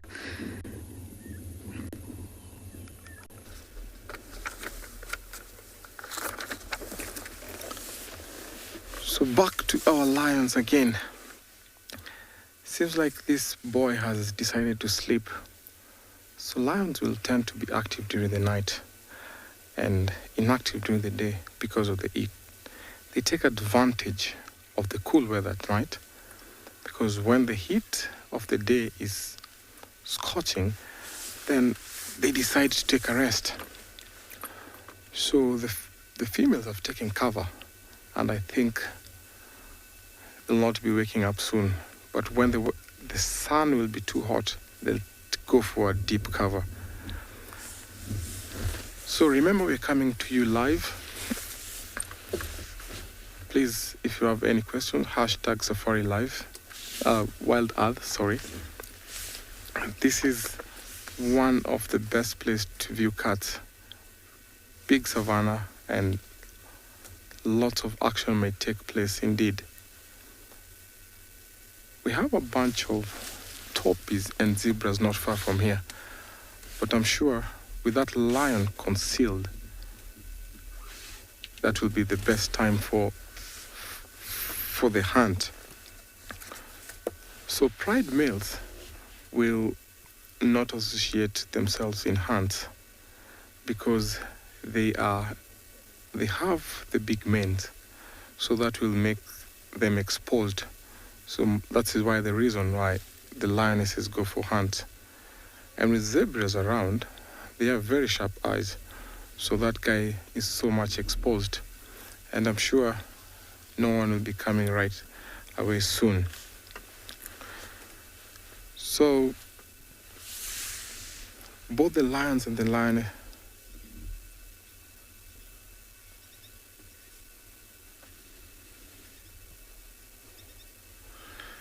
Jim, thank you so much for your question. Then, because of the pride coalition and maybe the number of lions that we have, it's hard for other predators to come in to attack the lions, being the apex predator. The lions being the apex predator, so I wouldn't presume that anything will come or other predators will come to attack them. So the lion is the apex, followed by the hyena, leopard, and other predators. I would say if there was a kill around, the hyenas will come and try to mob the lion and chase them away from the kill. But at this time, or maybe the lions being on themselves right there, no predators will come to attack them, unless when the cubs, that is when they might be vulnerable to other predators. So, to answer you, no predators will come to attack these lions.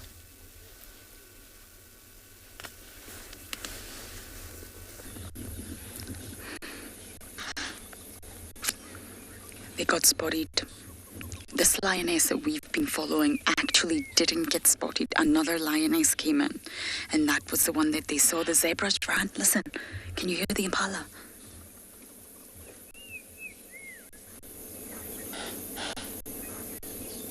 Snorting. They don't see the lioness in front of my car, though. You can hear them. Very angry impalas. They can only see the lioness, which is sort of way on our right-hand side. The zebra ran. It's a failed hunt.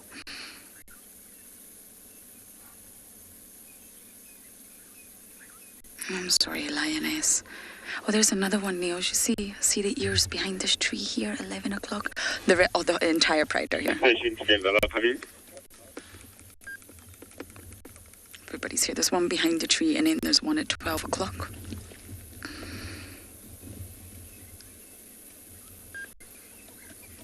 I think the cubs have come in as well. They're going to have to rethink their plan now.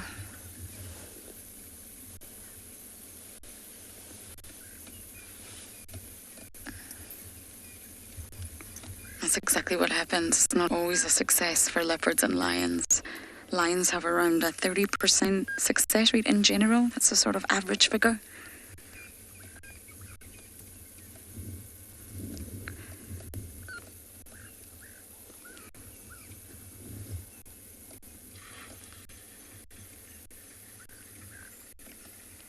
I don't know which lioness they spotted, but they spotted one of them. They're all going to regroup in front of the car. We've got 1, 2, 3 approaching from the right side.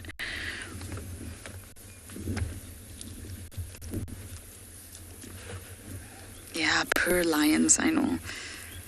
I always feel slightly torn when it comes to a hunt like this. The lions need to eat, but you also feel for the prey. It's not easy.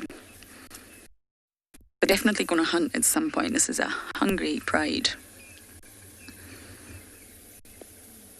They just have to revise their plan. A zebra would be easier for a pride of lions to take than a buffalo. Buffalo hunts are long, they're tedious, and they're very difficult to watch.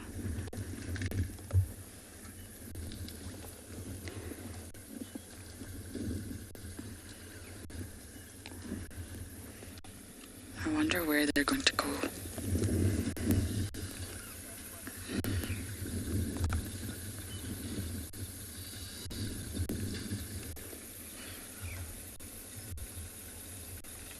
See, now they're regrouping, rethinking, listening, smelling.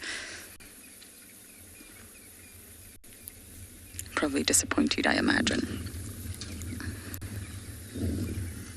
Okay, I'm going to get back on this radio at some point and make sure that there's no one else waiting.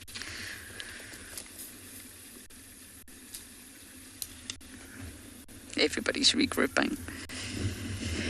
Okay, so I don't think they're going anywhere for some time, so we're going to keep our eye on them and see what they do next.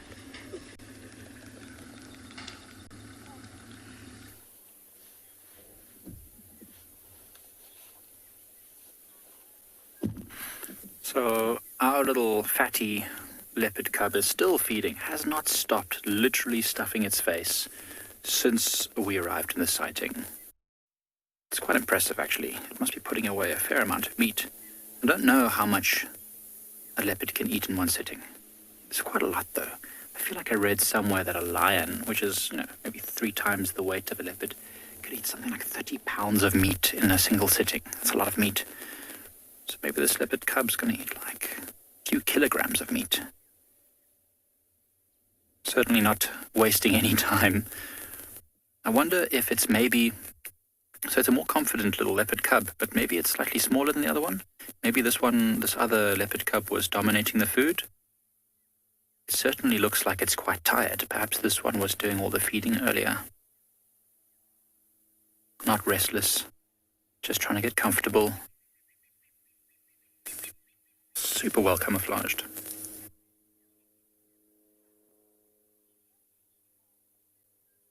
Cecilia,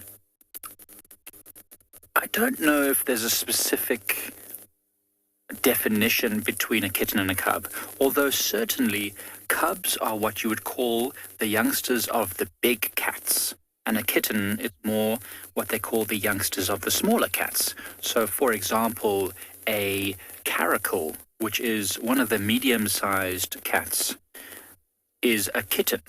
And a caracal is probably the size of a medium-sized dog, right? So you call a youngster from a caracal a kitten. And then an African wildcat, which is very similar to the house cats at home, that's also a kitten.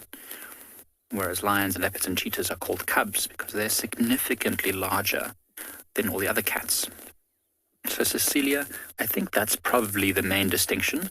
Oh, something fell down. I don't know if it was a piece of meat or a piece of bark, but I can't see movement from the hyenas, but almost certainly they would have gotten up quickly and started to sniff around there for whatever it was. But it's just lots of thickets there. We can't see hyenas at all, but something fell from where the carcass was. So, oh, look, the leopard's looking down, so I'm sure those hyenas are moving around investigating. There's loads of meat left on that thing. You can see the whole neck is still intact, the shoulders as well. So I'm sure that these guys will be here later.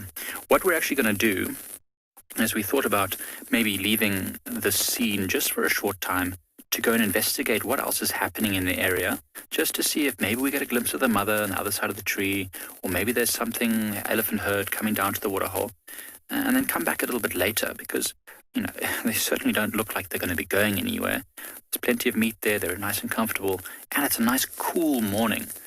Actually had a few drops of rain a moment ago, so that's going to keep things nice and comfortable. Oh, it's a pied crow flying over the tree, actually coming down, almost looks like it wants to land in the tree. It has discovered that there is food here. Look at this. Oh, I don't know if you'll be able to see it.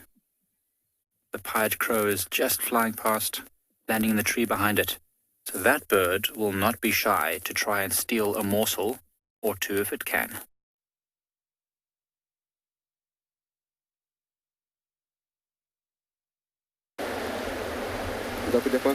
Yeah.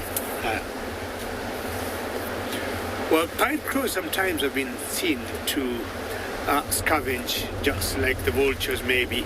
We've always seen them on the road sometimes here in Kenya doing the same.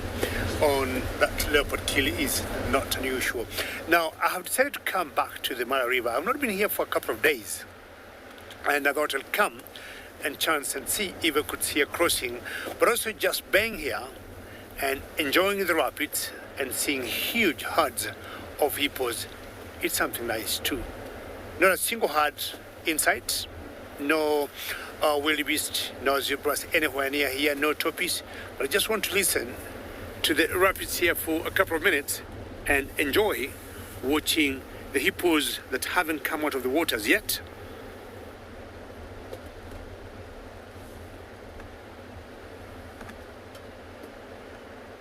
Happy that you can hear the rapids. And I'm sure you know myself and Isaac have spent days here, and on certain lucky days we have seen breathtaking crossings of the wildebeest. And on certain occasions, I remember the last time I was here, there was a wildebeest that was caught by a croc trying to cross the river here, but the wildebeest made it. And it was quite dramatic to watch that. You see the herd of hippos in there. And this is a permanent pond or school of hippos. This is their territory. They haven't come out of the waters yet. And I usually wonder, do they enjoy the rapids like I do? Maybe they have been used to that sound of the waters falling there for ages, because when the Mara River has waters of that level, I guess they hear that every other day. The last crossing I saw from here, it was at this particular point, and it was very strange to see the wildebeest coming to this deep area full of rocks, trying to cross the river.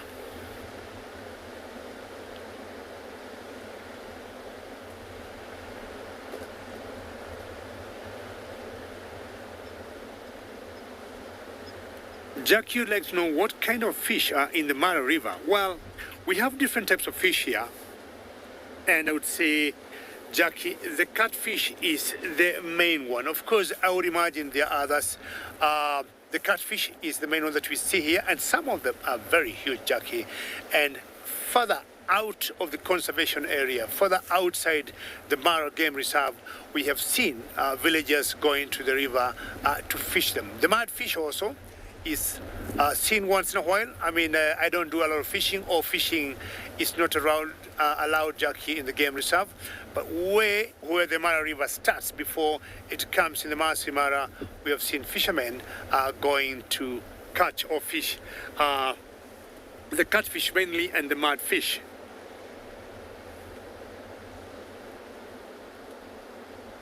Look at that beautiful scenery. And this is one of the widest parts of the Mara River.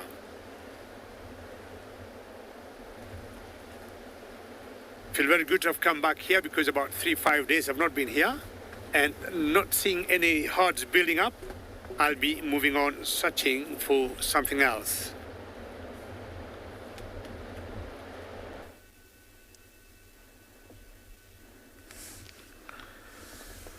So from the action-packed Mara River back to our sleeping lions. Seems like the two lionesses have found a good position, but still waking up and raising their head to check around possible game and getting back to sleep. So these two lionesses will be taking turn to look around and then sleep, while the big male that I found out his name is Kibogoyo from the Bila Shaka Pride. So they'll be waiting here for a little while. Seems like there have been two other males spotted around this area, so Kibogoyo is not by himself. So I would say he's not the pride owner of this area. Because of possible scarcity of food, lion territories sometimes overlap. And with Kibogoyo and the brothers hanging around, they've not yet established the territory of their own. So they'll be crossing over from territory to territory in search of a good prime area where they can oust the male. For example, if it's a weak male, with the help of his two other males, they might be able to oust the other male. So, with that being said, I think we might see this to happen very soon, because the coalitions here, or the pride areas here, have few males and a weaker and older males. So the three brothers, or the three males around here, will be able to oust one male out soon, and maybe conquer the rest of the territory, because they're stronger in numbers. See, the two lionesses seems like they might be having some cubs somewhere. These are the Mugoro lionesses of the Mugoro Pride.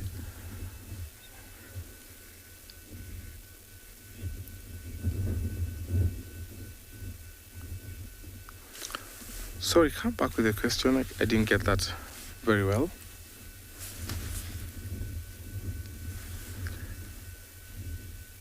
Casting.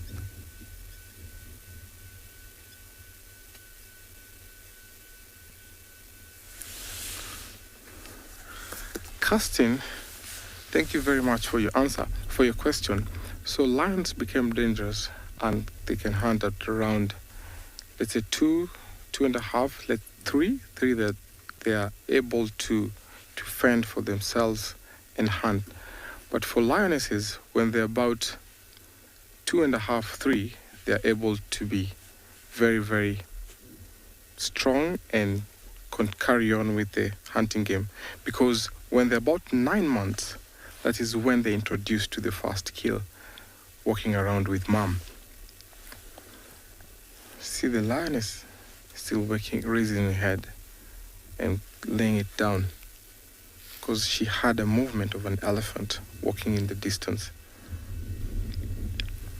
That is well how good they have of a sense. See, she's staring at the elephant over in the distance. It seems like the sun is getting too hot and she might decide to take cover.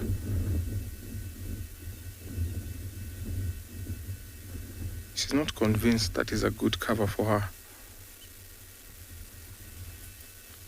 So she'll be taking turn to sleep again and also maybe decide to walk away. Seems she's getting too many flies. A big yawn, getting too lazy. Want to go somewhere maybe for a good cover.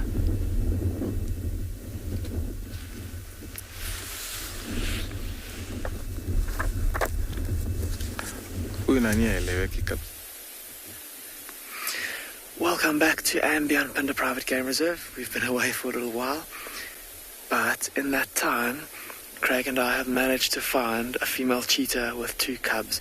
Now, this is the 3rd different female cheetah with cubs that we've shown you in the last 24 hours. You may remember yesterday morning, there was that very full mother with her little cubs, and then yesterday afternoon, another mother, also with 2 cubs. And this is now the 3rd one. And she's also managed to get some food for her little ones. It was actually Craig that alerted us to her presence. He heard some monkeys' alarm calling in the distance, and we came over in this direction and we saw some giraffes staring intently into the grass, and we drove down the road and there she was. She had just killed this impala, and she called in the little cubs. They came running from a thicket not too far off, and they've been tucking into this young female impala. When we first saw them, all 3 were looking very, very, very skinny. Apparently, you're all very happy to see that they've got a meal. So are we. They were looking very, very, very thin. Very, very, very thin before they started to feed. And they've been feeding with gusto. Look at how they're all gathered around that impala. They've already made short work of the rump. They've pretty much cleaned the meat off of the femurs. And it now looks like, look at how the mother there in the middle, how she is starting to now make her way down the back of that impala.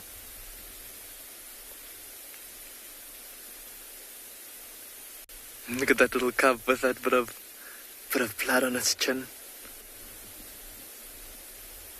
Oh, and the gusto with which those cubs started to feed, you can really tell, we could tell that it's been a while since they've eaten last.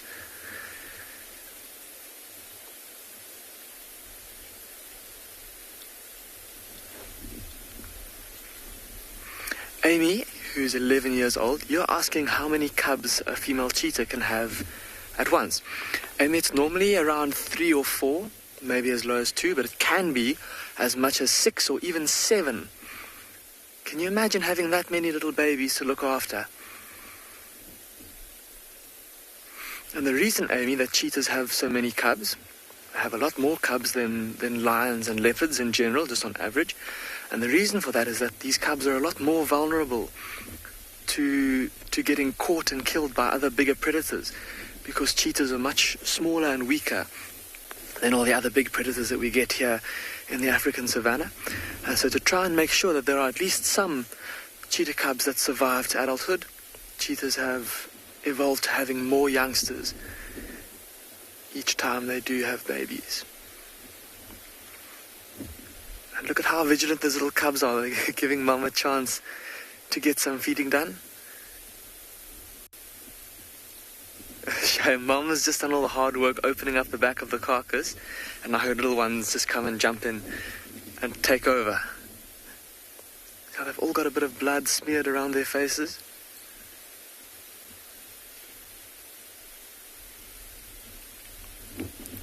Bianca, you're saying it looks like they're each taking their own turn to be on the lookout for any danger. It does look like that, I suppose, Bianca. They seem to kind of alternate where one feeds and one looks out, and then two feed and one looks out, and then they all feed together.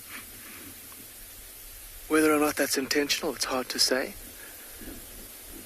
But certainly 3 sets of eyes scanning the surroundings, definitely better than one.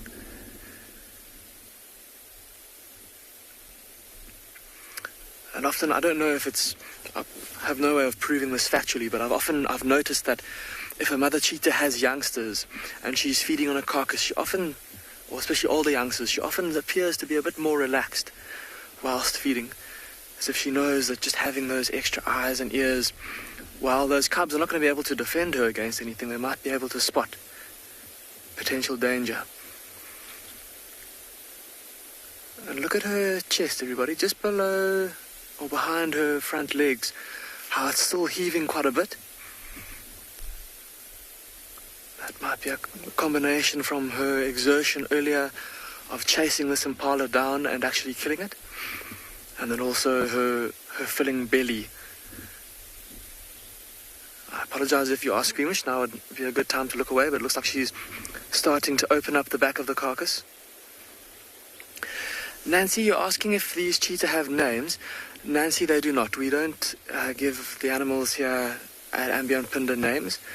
It's just a personal approach that we've taken to things to try, and our feeling is just that giving animals names can sometimes make it feel a little bit less natural. But look at how she's looks like they're starting to pull some of the organs out of the back there. There's that big swollen stomach and the intestines that they'll want to eat around. They'd rather take in the nutritious muscle and the soft meat on the diaphragm there.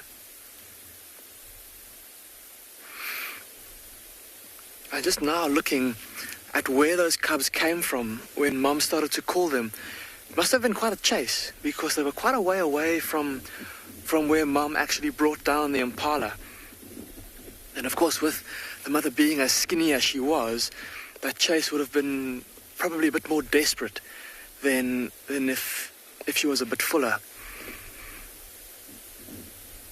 And so, yeah, it looks like it must have been at least 300 meters or so.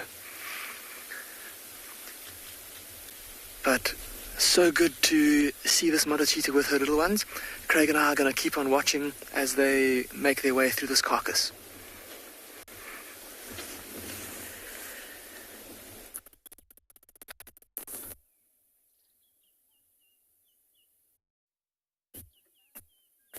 So the weirdest thing just happened, right? So we were watching these youngsters. Pied crow landed. Then a second one landed. Young leopards, tree a little bit, fluttering back and forth. It's these leopards off of the carcass so that they could then eat some. Now, the leopards are a little bit big. I think these youngsters could easily kill a crow if they really wanted to. So I think the crows eventually abandoned that line of attack and have moved off. I don't know where they've gone now. But that little bit of activity seems to have caused this young one to start, paying more attention to its surroundings of the mother. And no movement of those hyenas, the 3 that are at the base of the tree. But it's very interesting, that little interaction with the crow. I've never seen that before. I've seen crows with a nest, harassing a predator that comes too close to the nest, but never, a bird like a crow flying from somewhere very far just to come and harass a thing.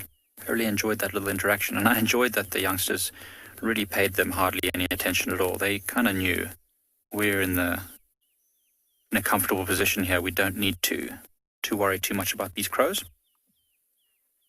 Still no sign of that lioness as well that was spotted yesterday at the dam. So who knows what's going on out here in the bush. This youngster seems to have filled itself up though. It's not really feeding much anymore. It seems to be looking like it's looking for a comfortable place to stay. These youngsters have been in the night. They've been feeding.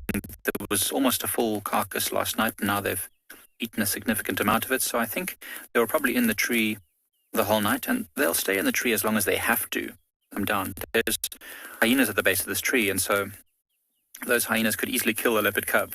Remember that the leopard cubs are not providing food, are not hunting yet, so if they came out the tree, they themselves would be food. The adult leopard, the mother, she is the one that hunts and kills things, and so the hyenas probably wouldn't kill the mother leopard because they know that she is going to probably kill something that they can steal later. But essentially as long in the tree as they need to be.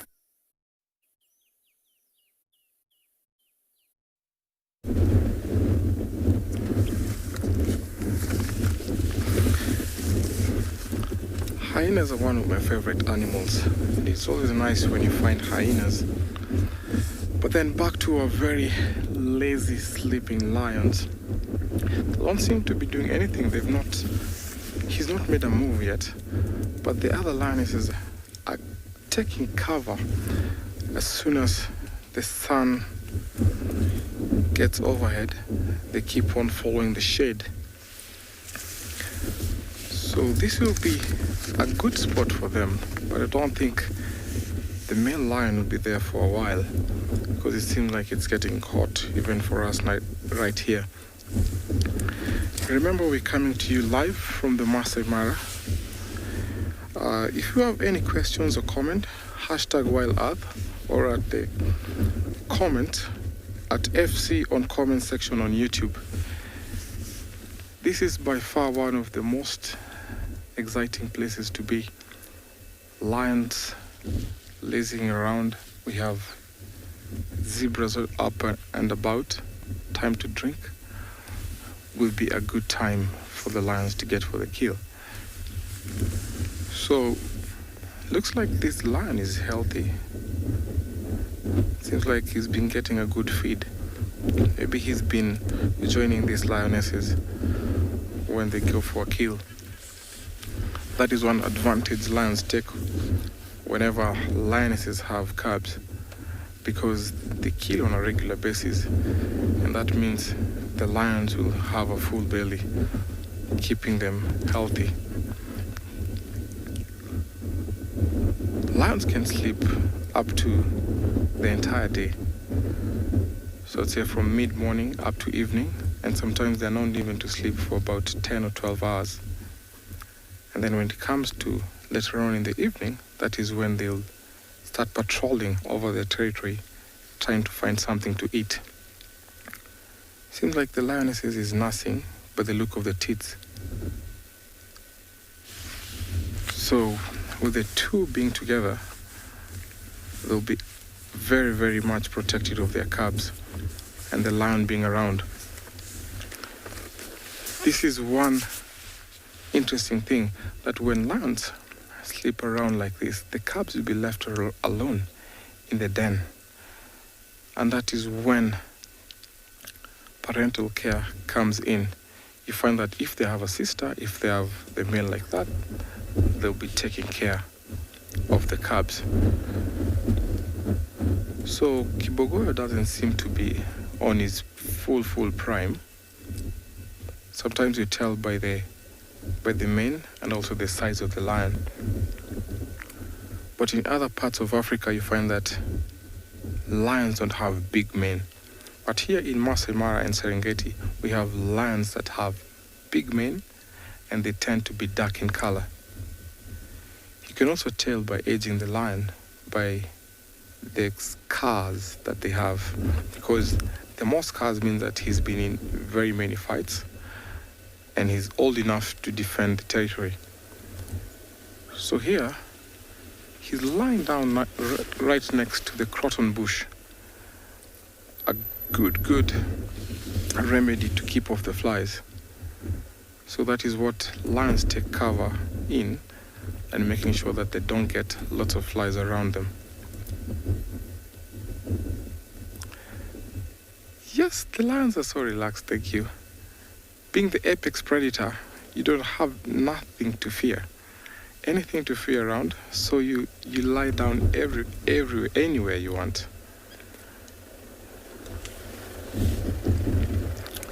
He's panting heavily because lions don't have paws, they don't have sweat glands.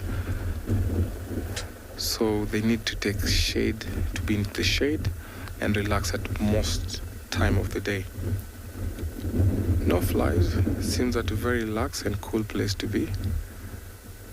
But I'm sure this will not be their resting place for the entire day, because there's not enough cover for them.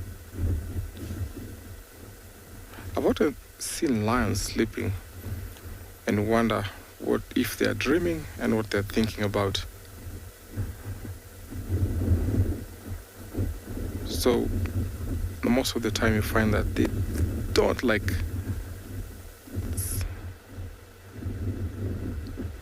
So these lions will be here and possibly take cover around noon, or maybe just about now, but we'll still be here waiting for them to make a move.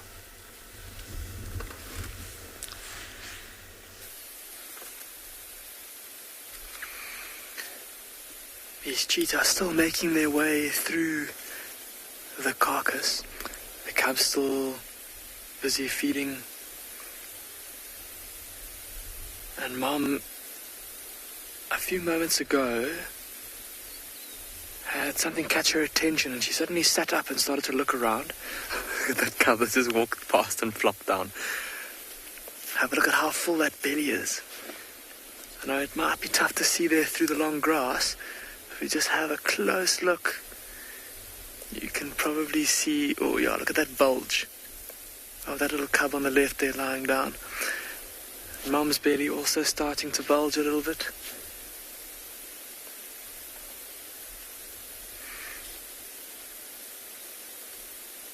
And the other little one's still busily feeding.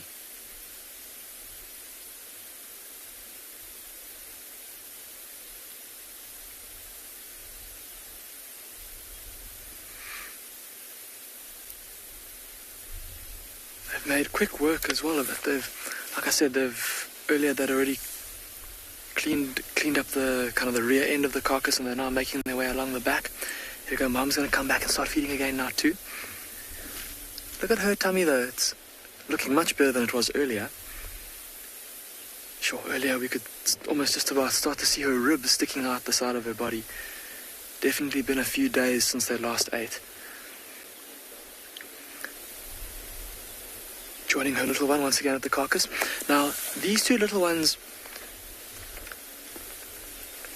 apparently everyone's remarking how nice it is to watch them feeding. It is. It's very, very different to watching lions, like we said yesterday, very different to watching lions feeding. It's very kind of almost civilized and orderly and neat, the way that they eat. But I was just going to say, this is a good chance now for us to try and figure out the genders of these cubs. We're not sure if they're males, females, one male, one female. So we've been trying to have a look. They are still quite... These are, at least as far as we know, the youngest cubs that we have on the reserve at the moment. And as of yet, we haven't really been able to get a good look. Oh, apparently that leopard is on the hunt. Let's quickly go and have a look and see what's going on there. Tlalamba is now hunting. We've gone from the Talamatis to Tlalamba. It's a steenbok. It's right in front of her. Steenbok doesn't see her. We had to leave the Talamatis, everyone. There was a line-up, so we came to Tlalamba. The steenbok is about 10 meters, 30 feet in front of her. really is the perfect day for hunting. The steenbok's now looking in her direction. No, it's walking away. Doesn't see her. It's turned her back on her.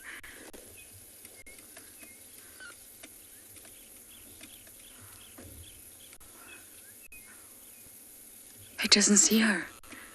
And she knows it. Okay, I'm just going to reverse a bit, Niels. It's running.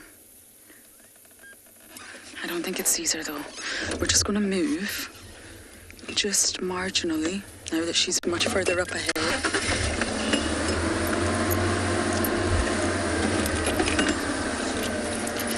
Just bear with me, everyone.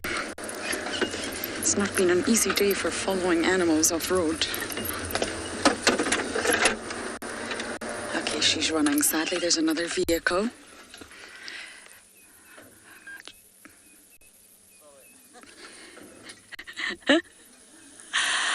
Okay, we'll reposition in just a moment.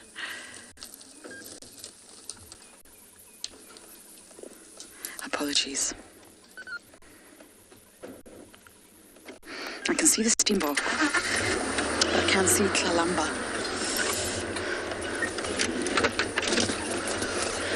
Steenbok's through here. Okay, Niels, let's see if we can navigate this tree. I wonder if we can. And there's Niels' hands, everyone. He's a real person.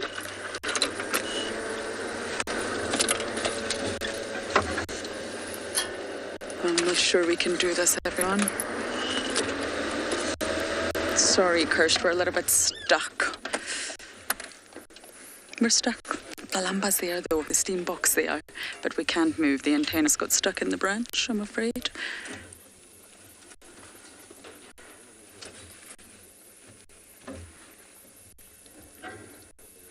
We don't see anything at the moment. I could see the steenbok. The steenbok is just through there. But what we're going to do is get unstuck, if that's a word, and then we will be right back with you.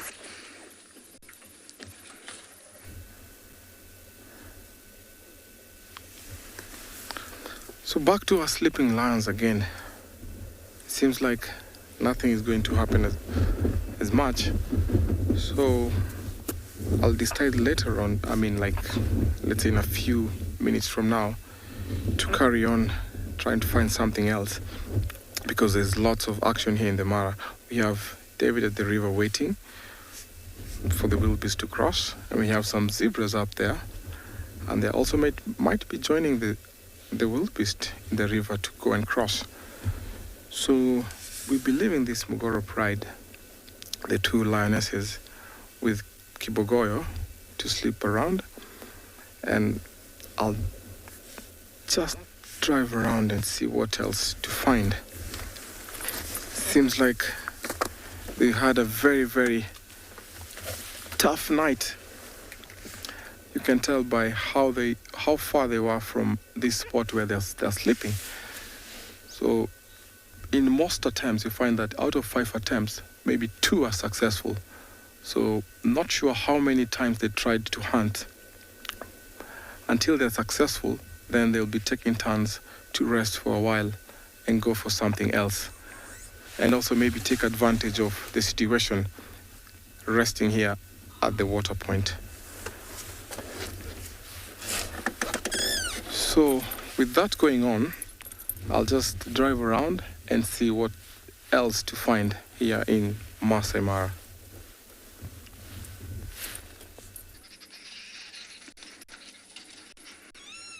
We are no longer tangled up. She's still stalking. The steenbok is still there. I just don't know if the steenbok sees her or not. It's not dashing away. I mean, it's moving, but it's not running in fear. And I think Tlalamba knows she's not completely been seen.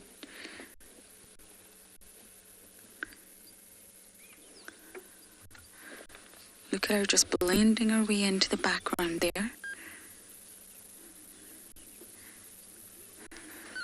I can no longer see the steenbok.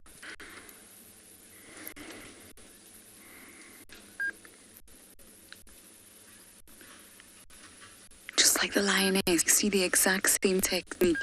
Patience, stalk, stealth, get low down onto the ground. But this time she's only got herself.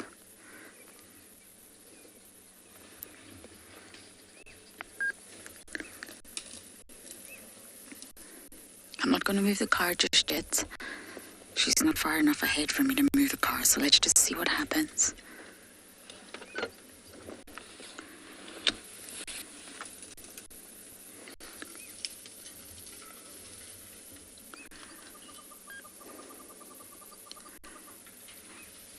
She's gone behind this termite mound. I can see the twitcheroo of her tail.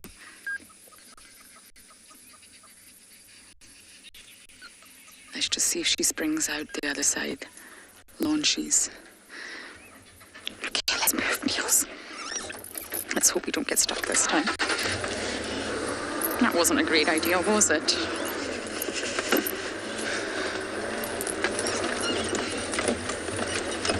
Okay, off you pop somewhere else. We're gonna keep up with our princess.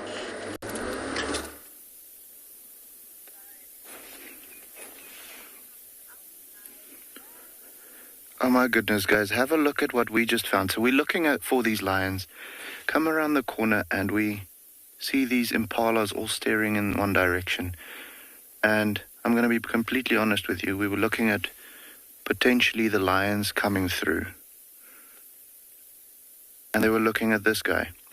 When I saw it, I thought, okay, here's a tortoise coming. And then it broke through the grass. And we actually... I mean, this is just incredible. It is already warm. It is completely strange for it to be out at the moment.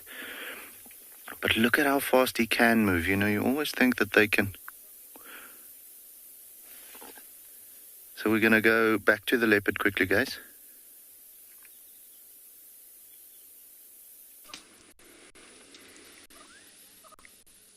She's within 10 meters. The Steenbok does not see her. The Steenbok's right in front of us.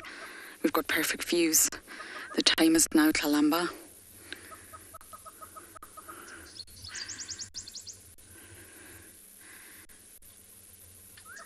She's moving with such precision.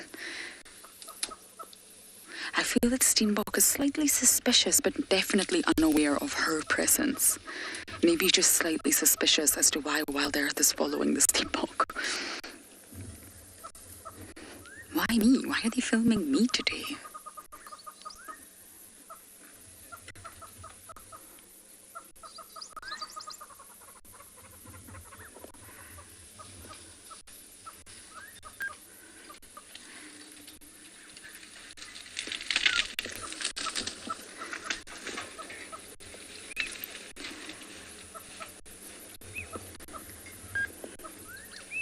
Steenbok's just ahead. See, you just saw its bum there.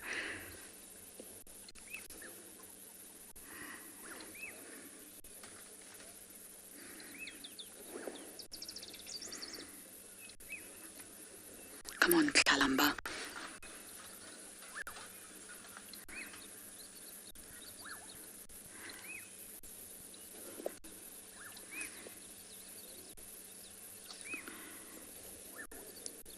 This is the same Steenbok she's been following for quite some time now.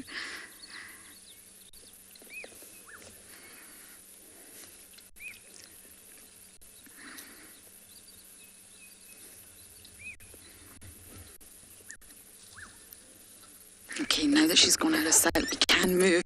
My goodness, since this morning I haven't got that... I haven't been able to come off the edge of my seat. Okay, how am I going to navigate around here without getting stuck again?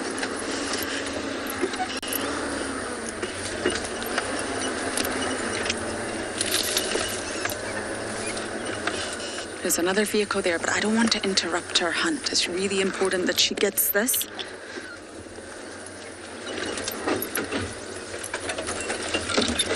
I can see her tail.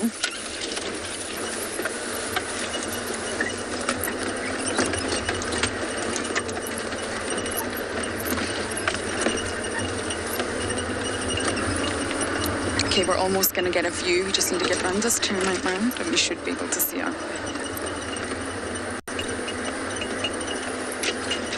She's there, right through there. You see her nails? I don't know if the steenbok is there.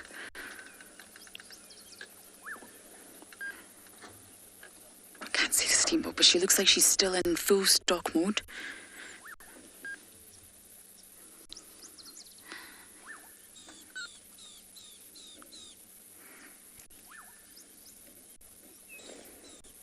See, tails up, tails up.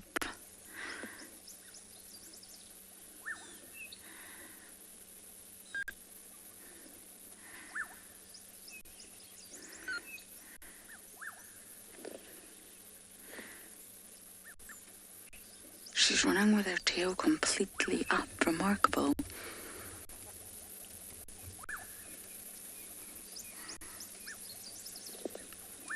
Okay, we're not going to be able to move at the minute until this other vehicle moves.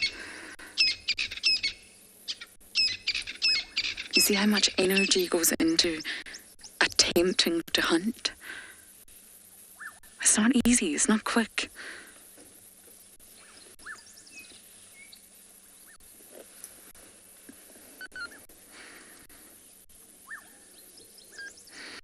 Okay, we're going to do our very best to keep up with her, and hopefully she's going to hunt soon.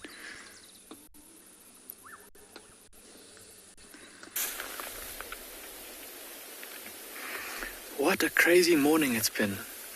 Sure. Leopards hunting and pangolins, my goodness. But yeah, our mother cheetah and her two cubs are still busy feeding. And the other cub has joined the carcass once again, so all three busy feeding on this impala. And the way that they're feeding with such urgency, I think that by the time they're done, they're going to be absolutely full. They're going to look like they've swallowed little soccer balls. And Mum ever watchful? But I think will also be quite nice to watch is that once these cheetah finish feeding on this carcass, they're probably going to move away from it, and then they may go lie down to shelter from the chilly breeze that's blowing, and they'll lick the blood from each other's faces, groom each other, clean each other up. Oh, and I think that watching that with these two small cubs is going to be just too adorable. I don't know if you can hear though, the cheetah busy, the little cubs busy chewing. Linma, you're asking if I've ever watched a mother cheetah teaching her cubs how to hunt. Linma, I've watched her, I haven't actually watched her catch something small and then give it to the cubs to play with. But I've seen her engaging her cubs or getting her cubs to, almost like encouraging them to chase things. So I've seen a mother, in fact, when this female was a youngster, I remember watching her siblings and her mother, it was almost like she was encouraging them to stalk some impala. It wasn't the best hunting opportunity, and they ended up just running around and chasing these impala all over the place. They obviously weren't successful in their attempt.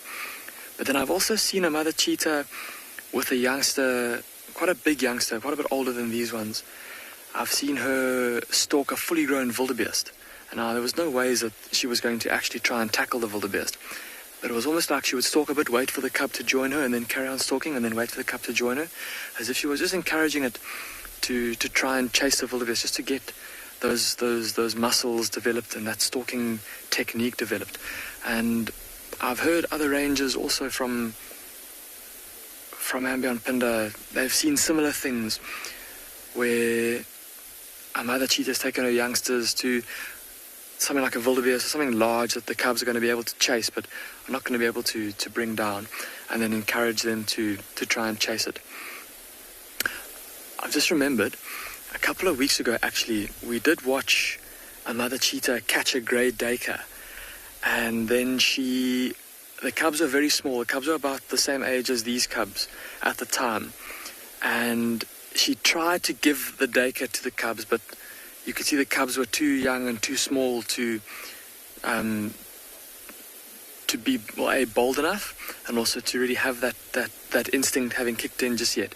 And so the opportunity wasn't the greatest opportunity. It wasn't the best time, I don't think, for that mother to try and teach her youngsters. They were still a bit too young. But certainly in the next few months, this mom is going to have to do more and more of that kind of thing with these little ones. And it's actually going to be an opportune time for these little ones. They're now approximately 4 months old. And generally speaking, it's normally from about 6 months that a mother cheetah will start to, if she catches something smaller, to try and encourage the little ones to actually jump on the potential prey and try and catch it and try and strangle it, and she'll be there to keep an eye on things, make sure that it doesn't escape. But in the next 2 and a bit months, maybe even 3 months from now, is when we expect all the impalas to start giving birth, and there'll be lots of little impala lambs running around. And that's going to be, like I said, an opportune time for her to teach her youngsters how to hunt, just with those smaller, more vulnerable prey items that are easier for her to catch and easier for her little cubs to deal with. It's going to be a fantastic time for them to learn how to catch and kill their own food.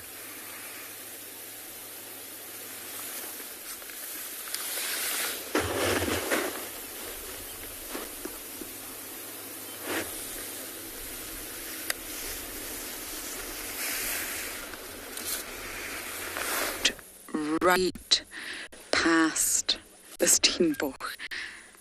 She gave up. She's resting, she's panting a little bit. It's a lot of work navigating this rough terrain.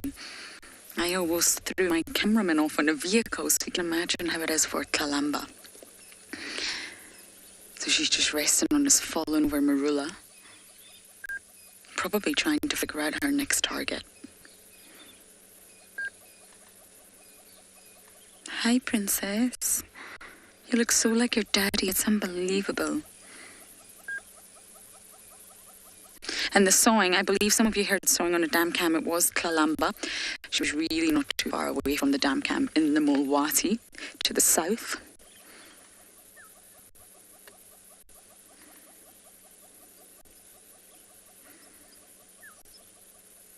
You can hear the hornbills. Pop, pop, pop, pop, pop, pop, pop, pop, pop, pop, pop.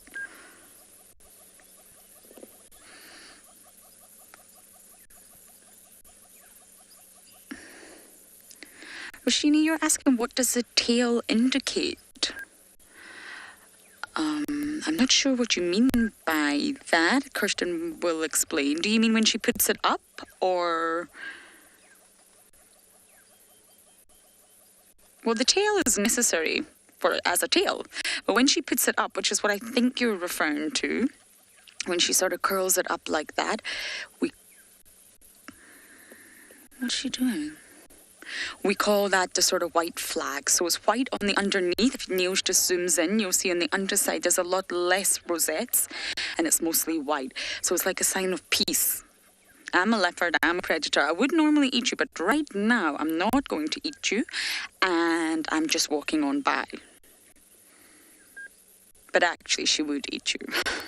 But it's a sort of sign, as I know I've been seen in Pala, shh, no need to shout at me, I am here, you know I'm here.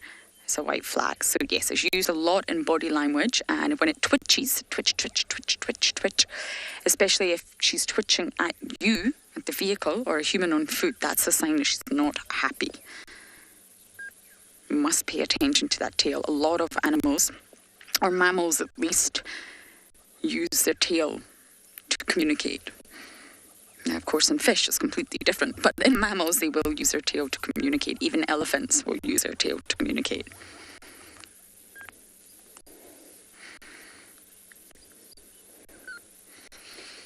I don't quite know what she's looking at now. Kalamba is one busy cat.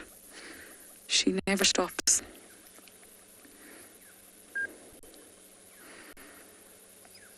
She's going to be 3 years old in 2 months.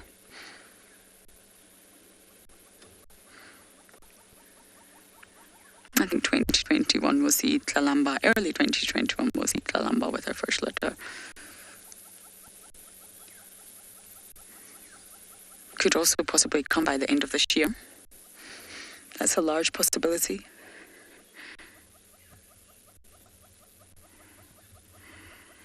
haven't seen her mating, but then we didn't see Tandy or Sabui mate. The only person we've seen recently has been Shudulu.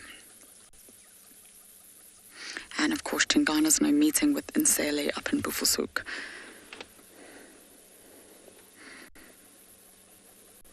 See how she's walking differently now? That tail's curled up. She's not stalking anymore. Steenbok's gone. She's no longer on a mission. She's taking it easy. Anna Marie, you're saying we're lucky to spend so much time with her. Yes, I know, but it's not easy. She is really not an easy cat to follow. I always say the males are easier. She weaves, she moves in and out, never a straight trajectory. And of course, when she's hunting, it's even more difficult. So it's getting a bit more open now, which is good for, well, Niels at least, and our camera. And you can see she's just walking normally. So we're just going to try and catch up with her. But I imagine if she spots something that she wants for breakfast, she'll go back into full stock mode like that. So hopefully we can follow our princess and see where she goes.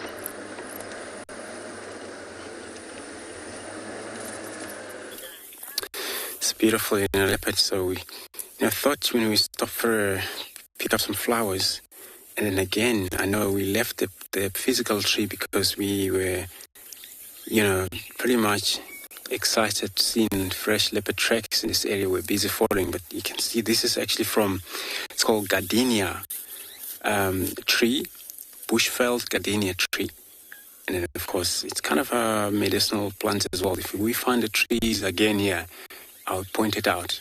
Sorry that we have to left the area because of being following up in these leopard tracks over here. So, Transvaal gardenia trees, they often use it. It's believed when you plant it around your yards, some cultures, it's believed that, will scare away the spirits. But of course, the fruit itself, it's useful where people use them.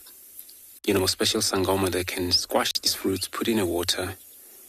But, that's when you want to throw out. If you probably not feeling well, your tummy is sore, and you definitely will throw out. So this is what it's all about. The gardenia trees, it's what they call Mercedes-Benz trees because every canopy of the tree,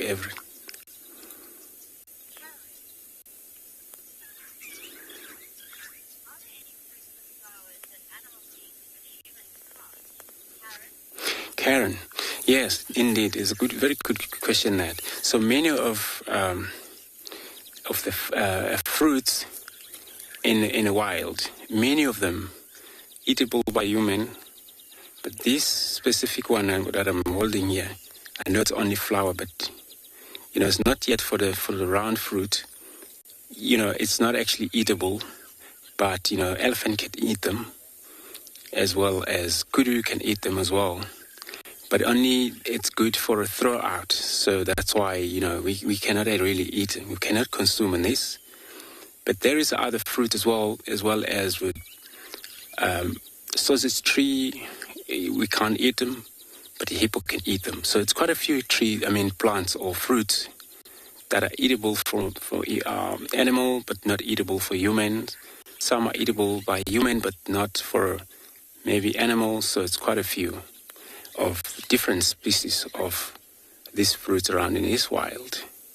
It's quite actually very rare now to come across the plant like this or the flower like this because many of the flowers are not yet, visible because of it's still not rained properly here. It's not wet, so it's still dry. But once it's dry, the flowers will be wild everywhere you go. So then you will spend a lot of time talk about them. But this is one of gardenia. This is kind of a yellow you can see, but sometimes they're whitish, the flowers. So it's an amazing tree, One species of a tree can actually able to produce different kinds of flower, which are two different colors.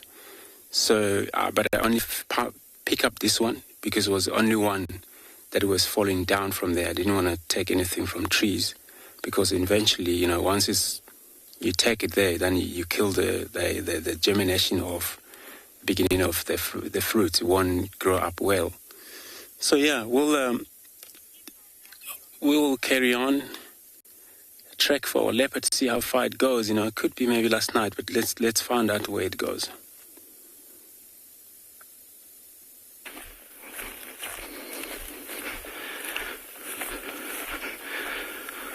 Alrighty guys, so this is such a treat to be able to have this little guy. He's moved off now. Unfortunately, when we were looking at the impalas, we came around the corner and he noticed us, so he went and hid in this little raisin bush and is just resting now. I'm pretty sure he was on his way back to like his little burrow that he will spend the warm part of the day in. So we are not going to be with him for very long. We don't want to stress it out. Just quickly want to show it to you, but it just shows you this morning was quite chilly. I mean, when we started driving, my ears were burning and everything from the cold. So with that being the case, it would have caused them to be able to, or this one, it's difficult to say with pangolin whether it's male or female, but however, when we look at that, I know it's in the shade now, but if you can have a look at the tips of the scales, you can, yeah guys, I mean, the perfect birthday present for David. Oh, yeah. Definitely.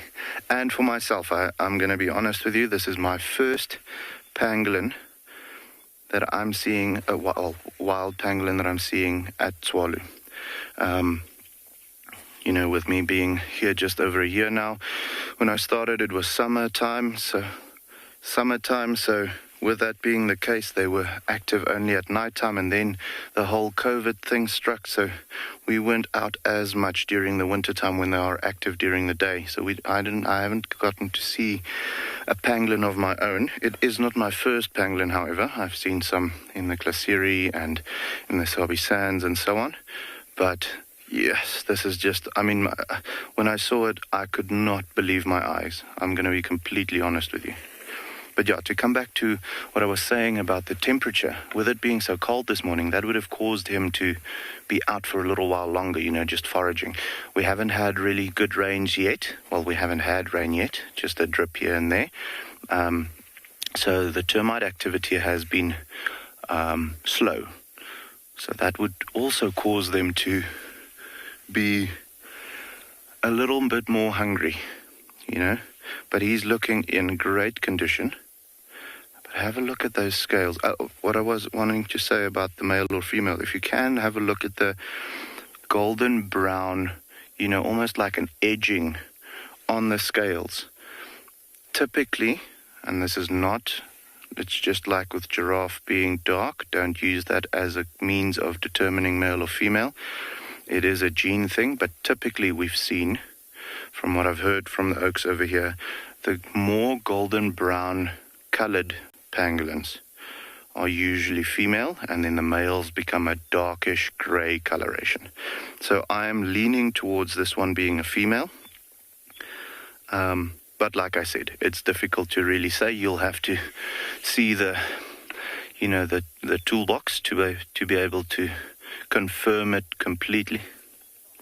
Oh my soul, yes guys, absolutely, very, very cute eyes.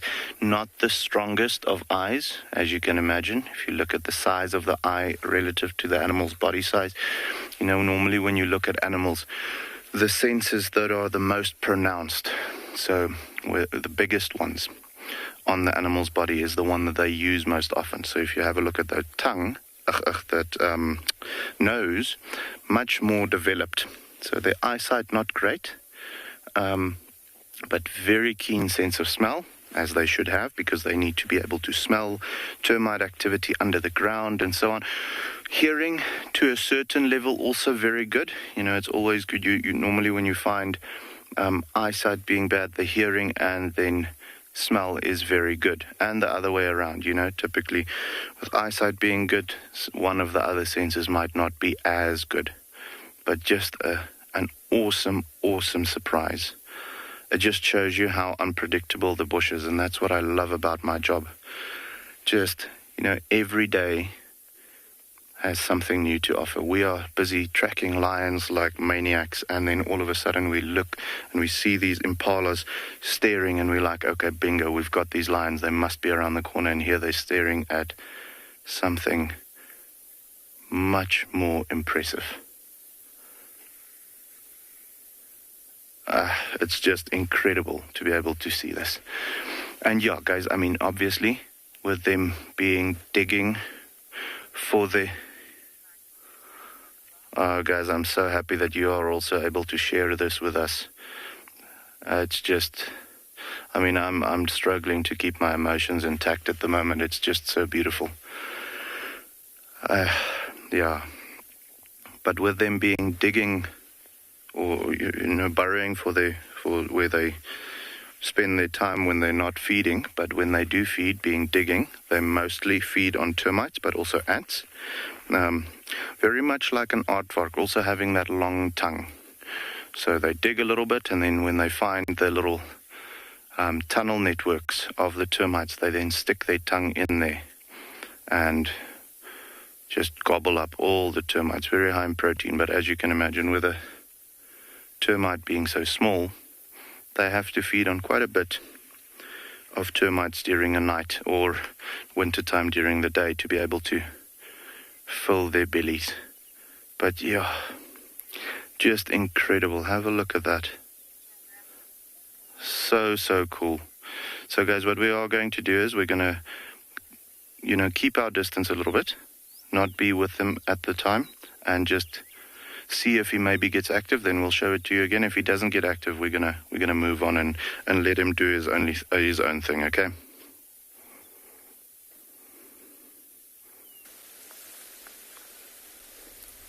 Welcome back to Ambient Panda. Look at this mother cheetah, everybody. Look at how she stood up, and she's got her head dipped low. She's breathing quite heavily. Look at how full her tummy is. There's a vulture. She's gonna go chase the vulture.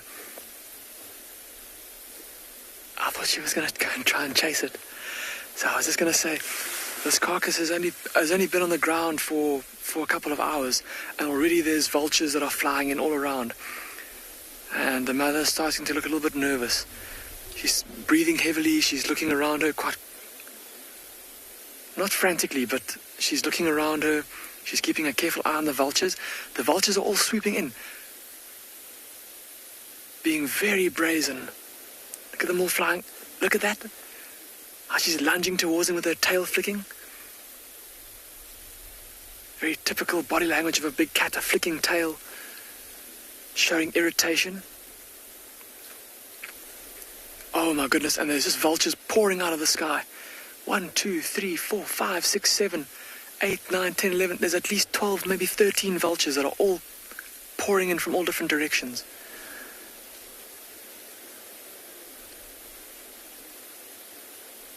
And this mother cheetah is watching them very carefully.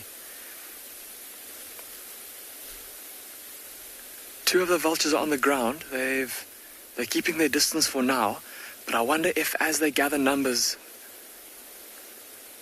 they're still moving in. Some of them are landing in the trees behind her. Some of them are landing on the ground. Some of them are still up in the air. But no doubt, all the ones that are in the air can see that these vultures are diving down to the ground here, and they'll know that if the vultures are behaving like that, that there's food nearby. Oh my word, 1, 2, 3, 4, 5, 6, 7, 8, 9, 10, 11, 12. Yeah, there's about 15 vultures in sight currently. Most of them flying in from the southeast into the wind. And this is going to be very interesting to see what develops here as more and more vultures pour in. She was very, very quick to get up and head them off when it was just 1 or 2. But I wonder how she'll react when it's 15, all on the ground and all making their way towards her as a bunch. Here they come. Oh, shame, and the cubs are looking a little bit... Well, the cubs haven't even looked up once at the vultures.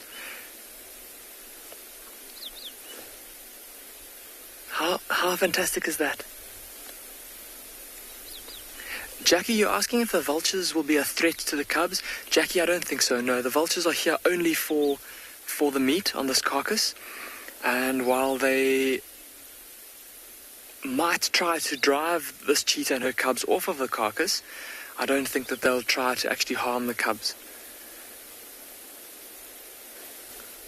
So I think if they did, Mom would have,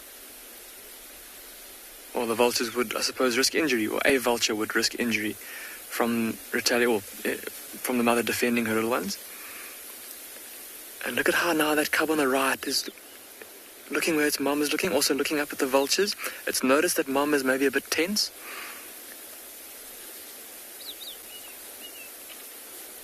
I don't know if you can hear the vultures squabbling in the trees behind us, having a bit of a disagreement over whose perch is whose. And look how now the mother's come back down to the carcass, just, I suppose, trying to get in a last little bit of food.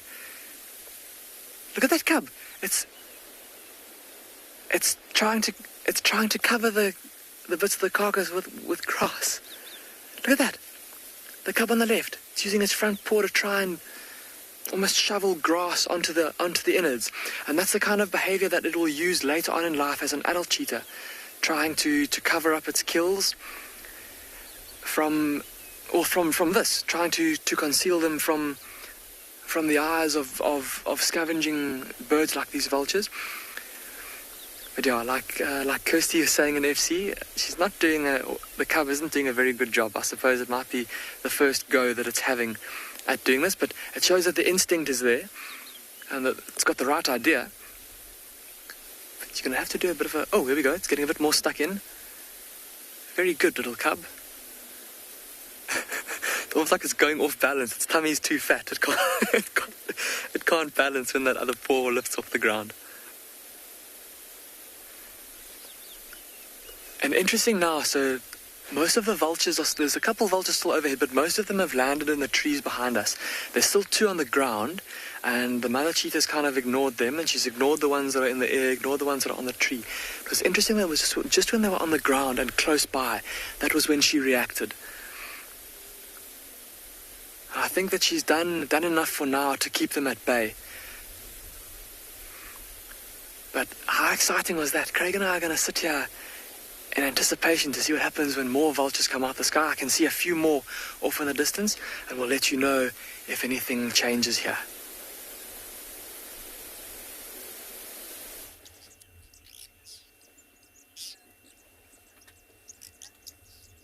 If the number of vultures are going to increase, definitely they're going to take control of anything left there. And I have always said, in the African wilderness or in all areas of conservation, game parks, national parks, conservancies, to me, vultures are very, very important. Because without the vultures, I think we would be in such a big mess. Like lions would come, bring down buffaloes, cheetahs will hunt the tommies, or leopards will hunt whatever prey. But without the vultures to clean the same mess, it could be bad. I mean, not many people see vultures positively, but I think they do count a lot in the cycle of life in these areas we are every other day. A huge herd of buffaloes, and all what we're hearing are calls that got an ox pecker on top, on top of the neck. And I agree with all of you. This is one of the largest herds we got here in the Mara Triangle. And all what you hear in the background are the cattle egrets calling, and I'm sure enjoying catching all the food they could with the massive movement of this huge herd of buffaloes. Now, over the backdrop you see there, the Ololo Escarpment, we got villages, and rarely these buffaloes will go beyond that side. But at the drop of the Ololo Escarpment, which you can see there, we have once in a while seen these buffaloes or these herds going to the villages where we have people, and every few months there'll be cases where cattle will pick foot and mouth diseases that could easily be transmitted by these buffaloes. We have seen a lot of commonalities between buffaloes and cows, and the same herds here sometimes have been claimed to transmit bovine tuberculosis to the cows and vice versa. Hello, sir. Sometimes they look at you and it seems like their eyes are closed, but they are not. Look at that cattle egret there. I think she must have eaten enough and now just enjoying the ride. But I've seen them also on top of buffaloes like that, seeing an insect that has been stirred from the grass by the buffaloes and jumping and catching it from the air. Animals you will never understand. Very difficult to read their body language. And doesn't take long before they do a huge damage. To me, they got a better sense of smell than sight. And more often than not, when you see them with their nostrils up like that, just smelling us maybe, depending on who we are. So many ox pickers also. Enjoying any parasite that could be on top of these buffaloes. Well, buffaloes, I don't want to stay long with you. I can't trust you very much. I'll just leave you and maybe move on. I'm still looking for my baby elephant, baby Jasiri.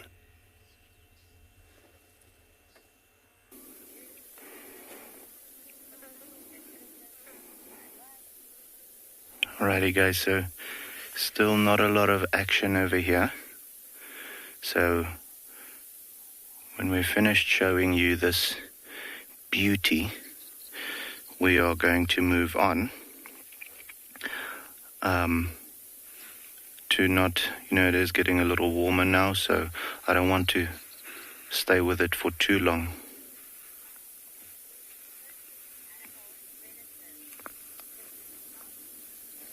So we just had a question from Second Tom. What is its closest animal relative? You know what? I'm actually going to lie to you if I tell you. I am not sure. If I had to look at it, I'd say probably the armadillo. It looks very close to that, also having that armored scaling to it. However, with it also feeding on termites, so I'd rather lean towards the anteaters that you get in the US or the aardvark. So, guys, yeah, the anteaters definitely because they also feed on the same things. So, just so that armadillos definitely, I'd say, is a very close relative with that armored body that they both share. The anteaters as well, and then to a certain extent, I'll say sloths. Just because of its behavior. So I'd say those are their closest relatives. What I will actually do is go and look it up and just make sure. Also, there is a slight resemblance to the aardvark, but I'd rather go anteater, armadillo and sloth for those. So yeah, also to a certain extent, closely related to the order Carnivora. So carnivores. With the carnivores, what they do classify them as is having that carnassial shear.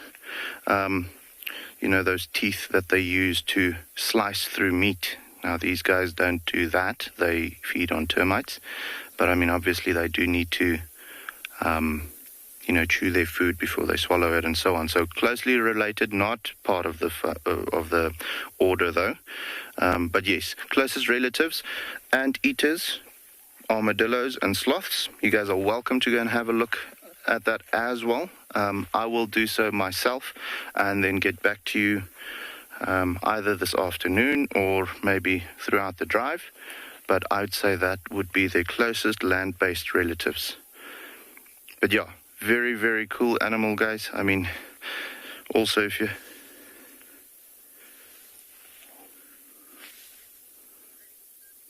So Beverly just had a question: how do we age pangolins? Beverly, there's a number of different things. You know, we've actually got a lady here called Wendy Paniano. She's busy doing her, I'm pretty sure she's already finished her doctorate on pangolins. She's our head researcher as far as pangolins is concerned. So what we look at is obviously size. You know, the bigger the pangolin, the older it is. Also, when you look at the scales, typically you'll find that you do get a little bit of a, I don't want to call it weathering, but let's call it that. You know, it gets a little older. Like I said, with the males, when they're really old, they get that grayish black coloration to it, and it will dull in color as their age goes on. So definitely that size, also a definite tool that we use to age these animals.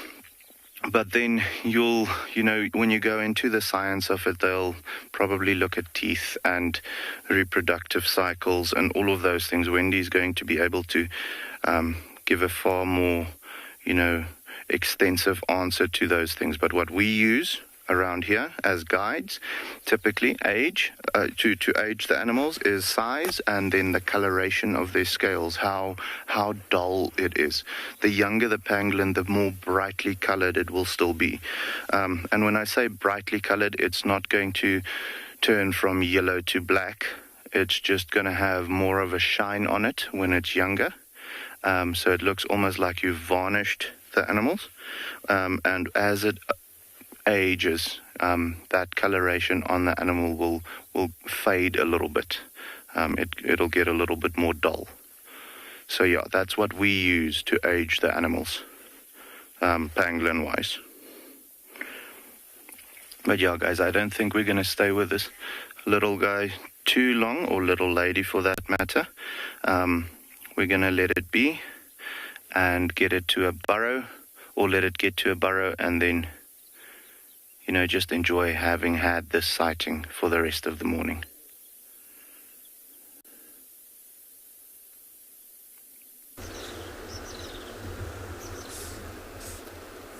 We seldom see pangolins here in the Mara, so whenever we see one, everyone rushes to that sighting. The only time I've seen a pangolin here in the Mara is only once. So look here, we have the Nile crocodile, not one but two. You can see the one that James has positioned and put the camera on is a big one. So these guys have already have their fill, and they're relaxing here, enjoying the scorching sun. Now, crocodiles will be in the water during the evening or the night, and then come out to sunbathe during the day. This point that we are is called the main crossing here in the Masai Mara. So crocodiles wait for the animals to come and drink, and sometimes possibly when the crossing is on, when the wildebeest and zebras are crossing, so these reptiles take an advantage of one, not two, but as many as they can to fill their stomachs. So that one there is a young one. He is relaxing and keeping off from the big guy. So crocodiles can be territorial, and they tend to keep the youngsters away from the big males. This is, of course, because of the mating rights. At this time of the year, most crocodiles have had their fill. And so it will take time until maybe in the next year, or maybe whenever they get the advantage to have a full. So crocodiles can live or can stay for long without eating. These guys are known even to go for 2 years, but I reckon these ones here in the Mara, they can even go to an year until the next crossing or the next migration season. He is definitely huge. Along this river, I've seen the most, or you can call it gigantic crocodiles here. Full of crocodiles, full of hippo. So these guys will start here over and over by just staying on the path. Sometimes you might mistake to be a rock or a croc. Look at how it blends in so well with the ground there. So by looking on his mouth wherever he is, you can see that he's facing that path. Possibly when animals come to drink, he might get an advantage, which sometimes they may stake the rocks and maybe step on it, but you never know how lucky these animals can be here in the Mara.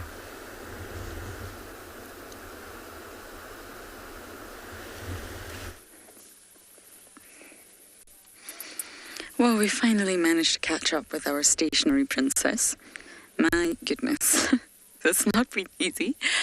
But I've decided if she goes into the drainage to our left here, in Yala Road North drainage, we will leave her. Let her be, let her get on with her extremely busy morning. And if she doesn't, if she walks... Oh, okay. Thank you, dearest. It's very sweet of you to be so obliging. Is one tired? I feel you.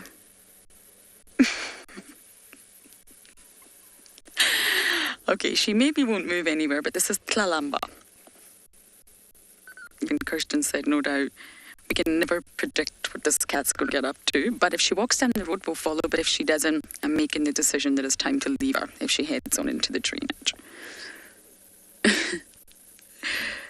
You've got to judge when the time is right to leave an animal. Oh, sweetheart. Now, there's lots of speculation about her meeting and mating with Mulwati. Every time we seem to have tracks for Tlalamba, we have tracks for him. And Tristan explained the other day that there was sort of markings on the road of two leopards lying down, and it looks like mating, but no one's seen it. And it was also very close to the dam cam, and I don't believe any audio was picked up. So are they mating? Are we not? I don't think anyone can conclusively say. Mulwati was also seen at Arathusa Lodge very recently, and there's speculations that the reports of Hosanna was actually Mulwati. Now, I don't know who could possibly get those two cats muddled up, but it is possible. So we don't really know what's going on with the movements of Mulwati, because as you know, we drive ourselves crazy, all of us, driving the same roads around Djuma. We know the roads very well, and I haven't seen male leopard tracks in the entire time that I've been back. Female, yes. Male, no. So where is Mulwati spending all his time? We hear him, but he seems to move through the thicket. He seems to move through drainage lines, off-roading, if you like. He's rarely walking along the roads. I just find Mulwati a very difficult leopard to get my head around. So have they mated, have they not? It looks like it. Is Tlalamba pregnant? Is she not? Who knows? Only Tlalamba knows that. Or she may not even know that yet. And will she successfully give birth to a litter? Who knows? Kirsten hopes so. Me too. It would just be lovely to see the next generation. But they do say a female leopard will not successfully raise a litter until she's really established her territory and she's sort of got all the resources at hand. She's territorial. She's got plenty access to water and a plentiful access to food. Setting up your territory should come before mating. And if she is mating, then she's mating right within her own territory. Some females leave. It's called extraterritorial behaviour. She's leaving her own territory to seek out a mate. But I think in this instance, Mulwati's found her.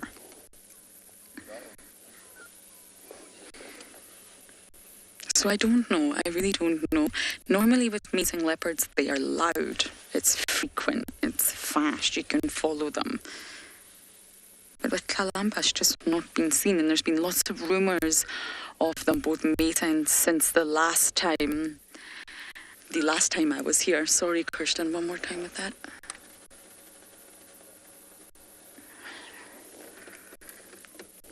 On average, they say a female will mate around 3 years old.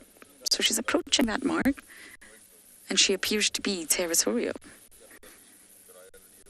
she's got that lovely little northern section of Djuma mapped out all for herself.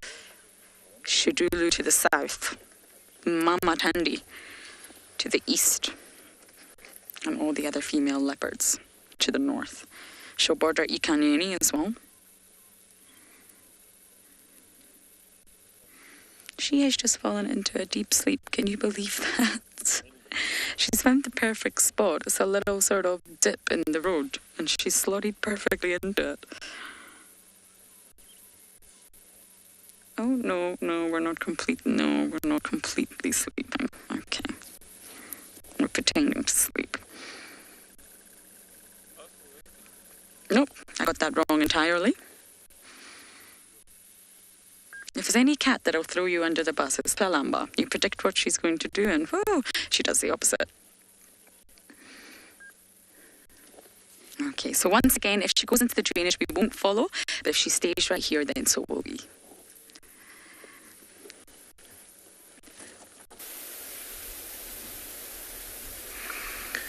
Things have calmed down a little bit here at the impala carcass with the 3 cheetah. The vultures that were on the ground have taken to the air again and flown away. And there's still a couple of vultures in the trees behind us, but a few of those vultures have left too. Maybe just deciding that there's not enough left on this carcass for it to be worth their while. Maybe deciding to go off and search other areas for better feeding opportunities. It is absolutely unbelievable, everybody, to see how much of this carcass these cheetah have eaten.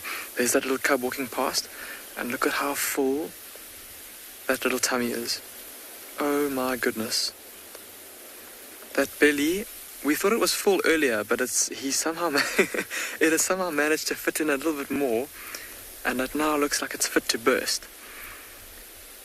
Look at how it's heaving up and down, breathing very, very heavily after a big meal.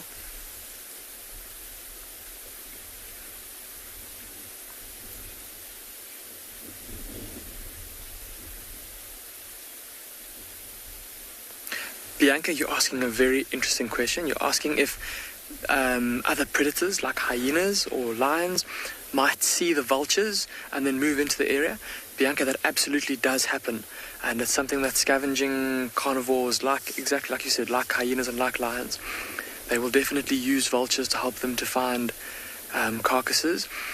And that's definitely something that this mother cheetah will be worried about. So remember earlier when those vultures were flying down, how she was trying to drive them away? In addition to trying to keep them away from her food, she was also probably getting nervous because she'll know that the attention that the vultures bring her might, of course, attract the attention of lions and hyenas. And that's why she's been feeding so vigorously and so quickly. And even now, look at how it looks like they've finished most of the meat, and it looks like she's even starting to chew on some of the softer parts of the ribs of that carcass. I don't think there's much more on that kill that the cubs will be able to eat. I think that they've pretty much cleaned it of all of the easily available meat. And it's now just scraps, maybe little bits in between the ribs that's a bit tougher to get to for these cheetah.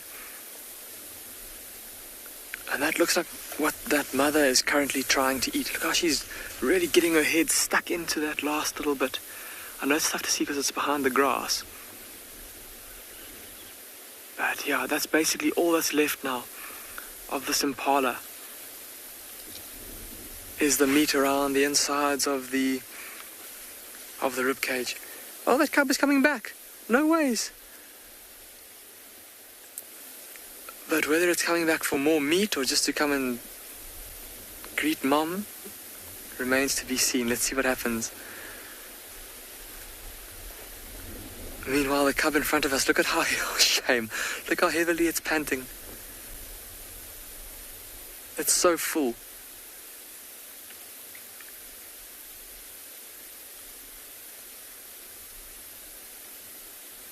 But like I said earlier, they were so skinny at the start of today that I think they're just gorging themselves, trying to get as much food in as possible. Look, that little cub is also going to do it. It's trying to cover the carcass again. But it looks so awkward. It's got its toes splayed. doing its best to protect. Mum, don't worry, I'll protect our carcass from these vultures. I'll cover it with grass. See, now the sun's starting to come out too. I think that this mother cheetah has timed this very well. She was able to kill that impala earlier this morning, and it's now been, the better part of 2.5 hours. Must be, maybe a bit longer, 2.5 hours or so since she killed this impala that she's been busy feeding, and we've spoken it about a couple of times. How long does it take a cheetah to finish off of a carcass, or to finish off a carcass? And it's been about 2.5 hours since she made this kill, and it's just about empty now.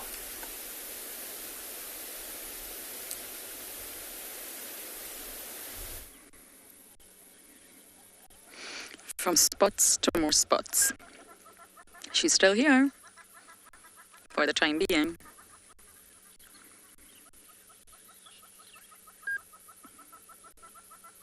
She's came a great distance since this morning from the Dam Cam to Anyala Road. That's Anyala Road South earlier. I said north earlier, it's south. That's quite a distance. She really was on a mission. But now it's relaxing time. I hope she hunts. I hope she hunts at some point today.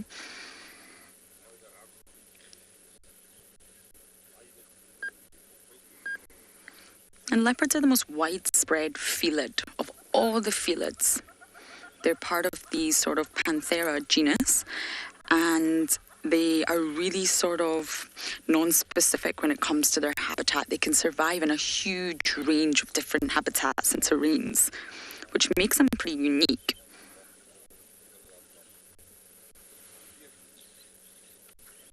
And Panthera is what we call our big cats. Include your leopards, your lions, your jaguars, your tiger, and your snow leopard.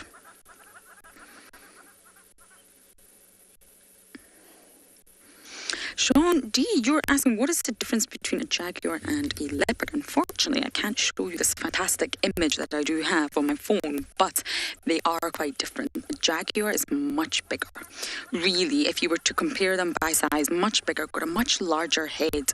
Leopards have a very sort of more petite skull, shall we say, and they don't have the same patterns on their body. So although they look really different from far away, maybe from a distance, it would be easy to get them mixed up. A leopard's coat and a jaguar's coat's different. If you look at one of Clalamba's rosettes, you'll see that it's a little circle, brown on the inside and black on the outside. Jaguars will be dotted on the inside, so it will be spotty within the spot. Completely different body shape, and even facially, they look very, very different. They, of course, have different habitats as well. South America is one of the prime areas to find jaguars. I actually spent some time with jaguars in South America, in the Ecuadorian Amazon, a long time ago.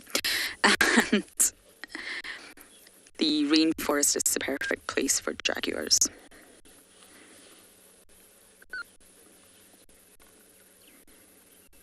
And it's actually native to the Americas, and I believe it's the only Panthera that's native to America these days, the jaguars. Their range is nowhere near as large as the leopard here. So I'm going to sit tight and try not to fall asleep alongside the princess.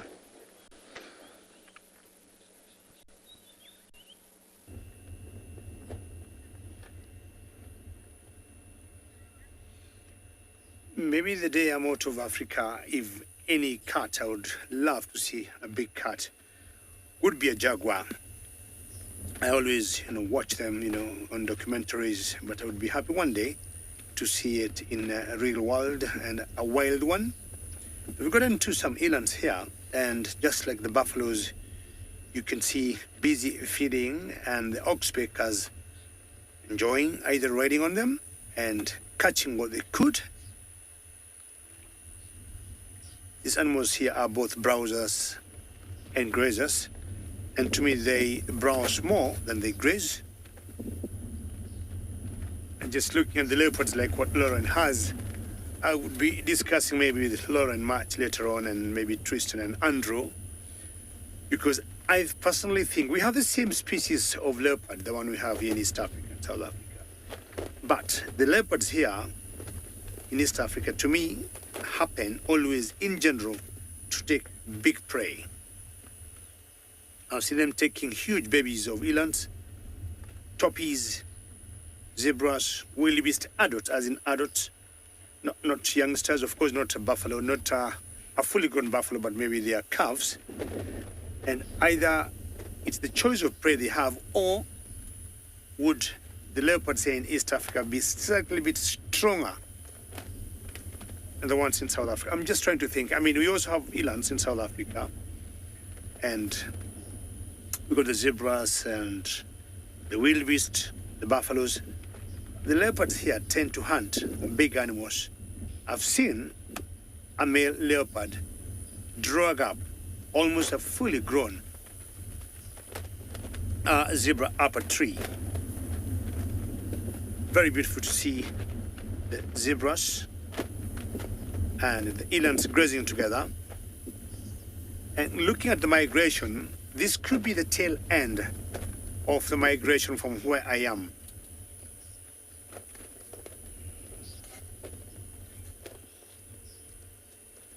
Then for you asking the most unusual kill I've seen lions get, I would say is lions trying to kill a pangolin. I think earlier we were watching a pangolin, I think in Tuvalu, and pangolins, I would say they're very sneaky, and once they roll up themselves, it becomes very tricky to hunt them. And during the migration, like now, we have, or rather the lions, all the prey are spoiled by choice. Elands, wildebeest, zebras, and it's easy kills, easy prey for them to get. But once all the animals you're seeing here move out and maybe go towards the south of the Mara, towards Serengeti National Park in Tanzania, the choices they are left on to hunt, the smaller prey, would be either warthogs or pangolins, and sometimes hedgehogs. And that could have been like 3 years ago. And the pangolin either was very smart and she knew the lions could not do anything. She would come very close to the lions and then she would roll herself into a ball, and the lions would just pause and look at her. And I remember one male got so frustrated by the pangolin and he slapped that pangolin and it rolled downhill like a ball, and they never saw it again.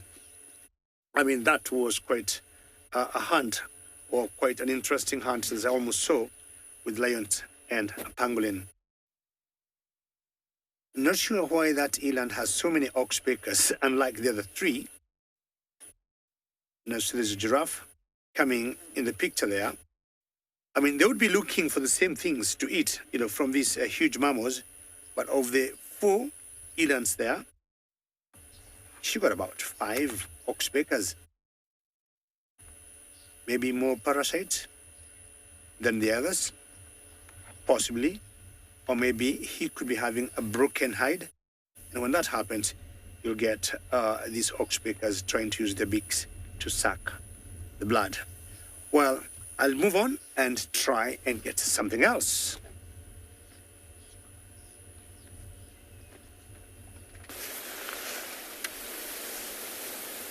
Talking about pangolins interacting with large predators, or rather the other way around, one of my colleagues here recently watched a pangolin crossing the road straight towards a pair of cheetah that were sleeping in the road. Pangolin walked straight to the middle of the cheetah. Cheetah got a big fright and ran away. What a sight that must have been. But anyway, we're still with this mother cheetah, and she's still frantically trying to get the last little bits of meat off of the vertebrae and the ribs of this young female impala. And astonishingly, that cub that we that we just saw walking around with that huge belly is back on the carcass feeding again. It's the one that's closest to us. You can just see its head moving around in the grass. Meanwhile, its sibling is, I suppose, taking its turn to keep watch and still looking very, very, very uncomfortable. Breathing very heavily.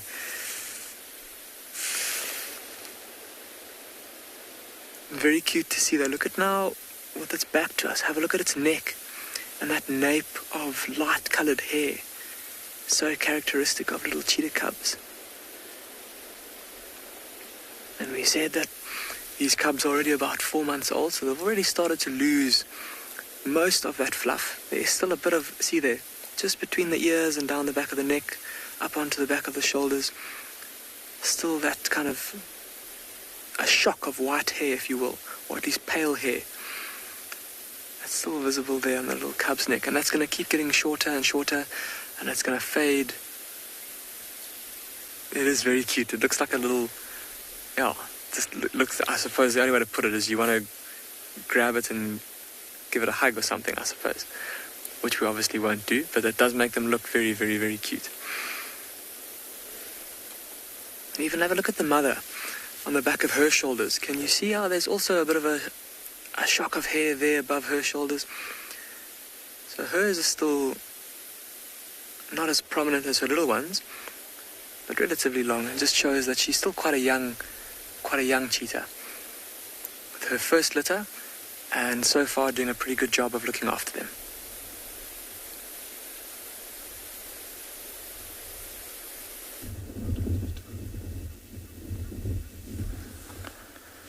So back to our sleeping lionesses.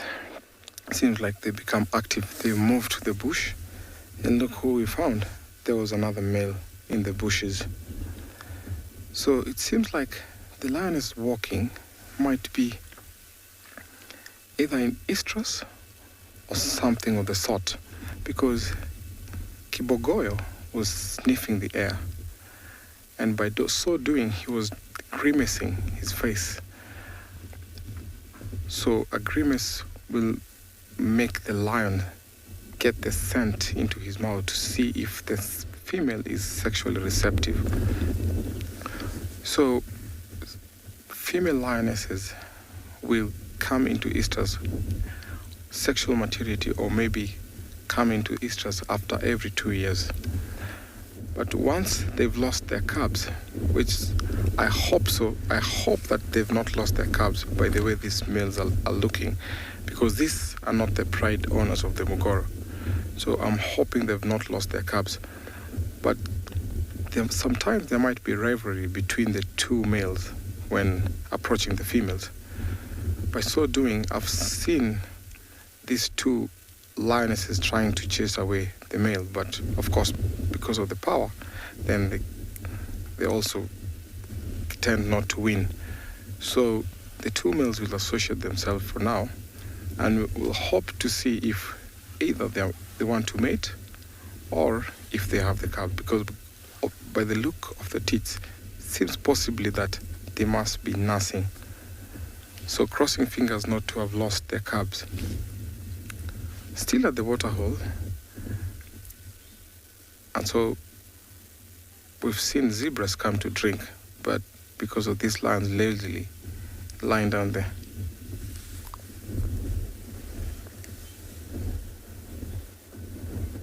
Sorry, come back to your question again. Couldn't hear that.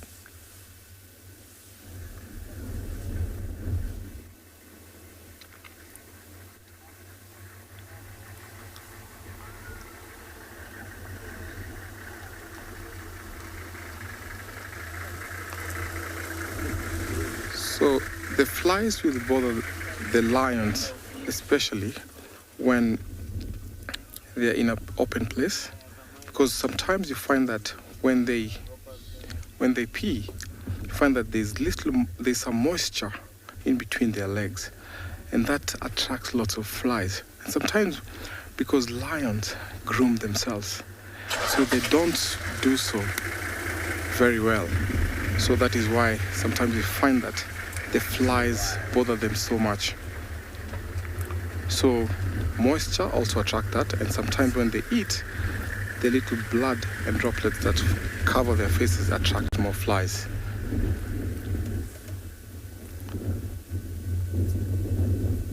So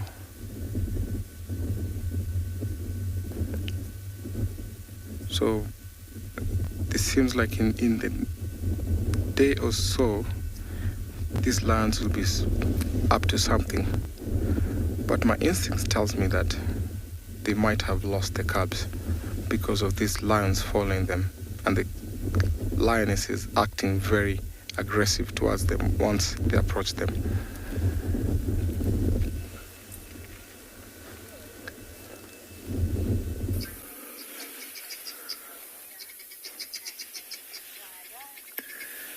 So, all right, guys, I believe that it should be David's birthday far more often. So we left that pangolin now, and not 500 meters further down the road, we get these guys. So this was the tracks that we were following. You can see this young male is still looking around, and you can actually hear what we were talking about this morning with the guinea fowl.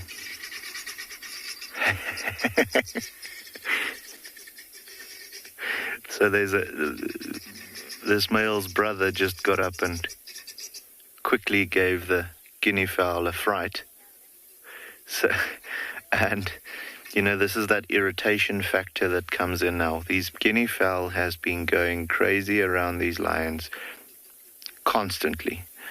And at a point, you know, when a lion wants to lie down and just be himself, that constant ringing in the ear is going to get to them.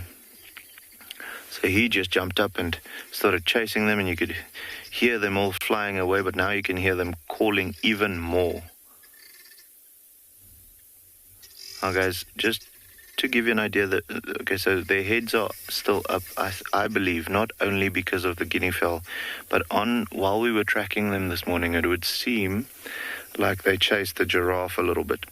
So very possible that the other pride members, whilst chasing this animal, or even something else after that as well, got separated from these guys, and they are just now looking to see if they don't want to join up with them. We are close to a waterhole, so it is a good spot for them to go and lie down. Yeah, but these guinea fowls are going crazy. So it is a good spot for them to... I see them running again, the guinea fowl. There might be another lion coming through. I'm not seeing anything else now, but we'll have a look. Good spot for them to go and lie down, just to wait for the others to come and join up with them again. So yeah, great morning so far. Pangolin and then lions. I do believe now that we've found these oaks here, I do think those impalas were actually looking at the lions.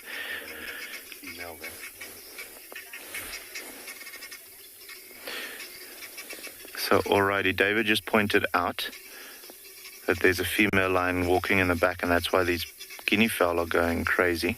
We just had a question from Vernie. Would these lions go for that pangolin? And yes, they would. Not necessarily to eat it, but more to play with it. Because, you know, as soon as the lions approach that pangolin, he's going to roll up into a little ball, and then that protective layer of scales around its body is going to be like an impenetrable piece of armor. So you quite often, well, not often, I've never seen it with my own eyes, but I've seen photos and footage of guys seeing lions and then actually them playing with a pangolin like a little, almost like a soccer ball. If they can surprise the pangolin while it's still open and, you know, get to that exposed underbelly of the pangolin, absolutely they will eat it.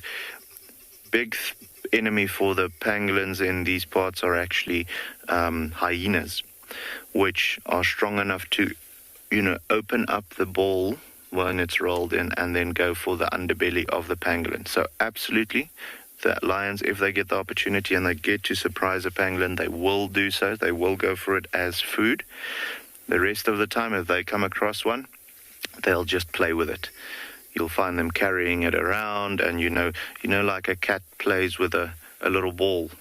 They'll do that with a pangolin as well. That's their little tennis ball that they have out here in the bush. So yeah, guys, a third individual just joined now. That's why these guinea fowl were going so crazy. And I actually think it went and lied down in the shade. I can't see it. Oh, no, there, I see it moving again. I feel like it's going to chase off the guinea fowl. You can hear the guinea fowl getting further and further away. So just possibly in the mood for sleeping now, and they don't want the guinea fowl as an alarm clock around their head the whole time. But yeah, yes, what a stunning morning so far.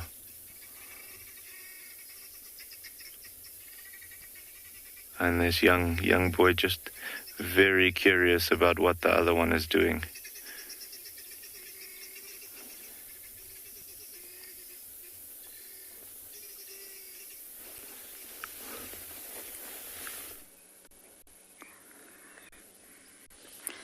She's still snoozing, and it's given us time to just admire her a little bit. She's hungry. I think she'll keep trying to hunt. And you know, Tlalamba's a fierce little one. She's great genetics. She didn't have any siblings, so it was just her and Tandy. She pushed to independence about 18 months old, and that's exactly how it should be for female leopards. Normally, female leopards are pushed to independence by their mothers, and the males cling on. Mommy's boys cling on a little bit longer, and they tend to start to leave mum around 2 years old. There's about a 6 months difference between the two, and of course, Tandy has also had a rough time. She's on her 7th litter now with her son, who have just been called in on Torchwood. So Tandy is fine and well, but sadly we just can't view her. And Tlalamba was actually her 5th litter. And she's turned into such a fine leopardess, she really has. Now, it's really normal for female leopards to get a section of their mother's territory. I mention this a lot, but it's fascinating behaviour. Males must leave, males must disperse, but daughters stay. Keep your friends close, your enemies closer, if you like. Keep your daughters close to your territory. And that's what Tandy's done. She's got Kuchava on one side and Tandy on the other, Tlalamba, on the other side. So she's kind of barricaded in between her daughters. And that is far safer for Tandy and Tandy's future offspring than if she was barricaded, obviously not physically, but in terms of territory-wise, if she was barricaded by strange other leopardesses like Shidulu, like Sabui. So it's much more beneficial for a female leopard to have her female offspring nearby. Their territories will overlap. There will be some give and take.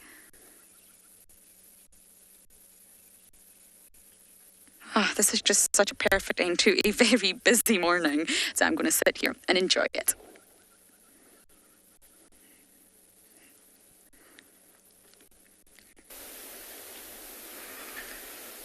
This mother cheetah has just started to cover up the last remains of the carcass.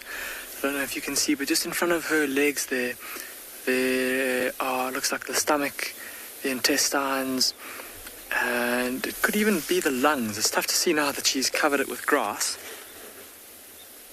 Yeah, it does look like it might be the lungs.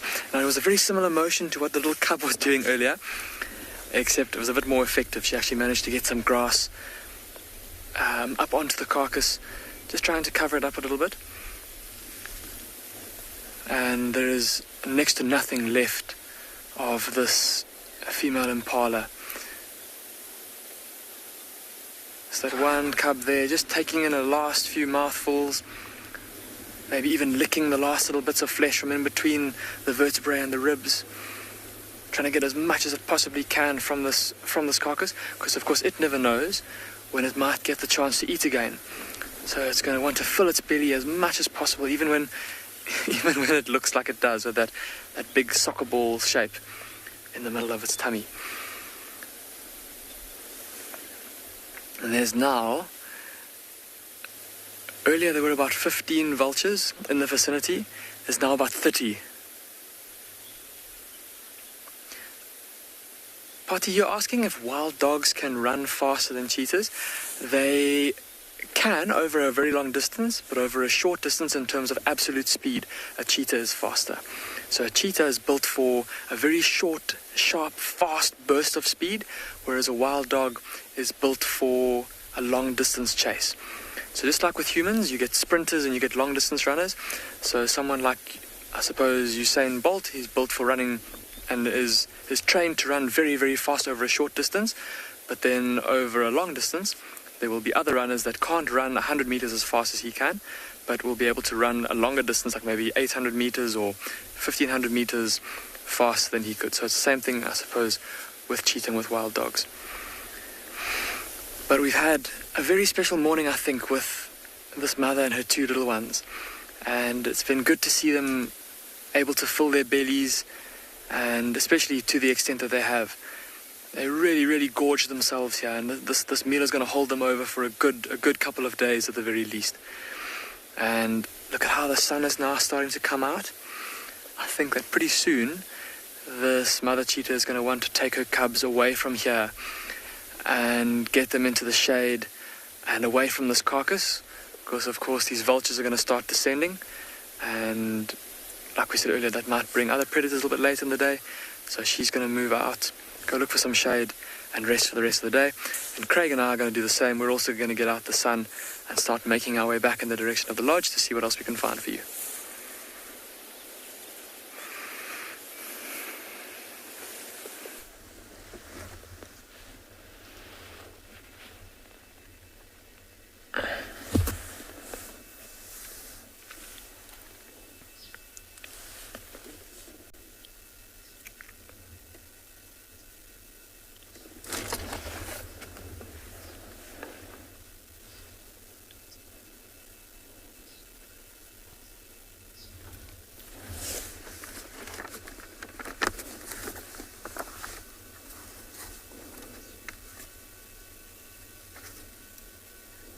Yangu.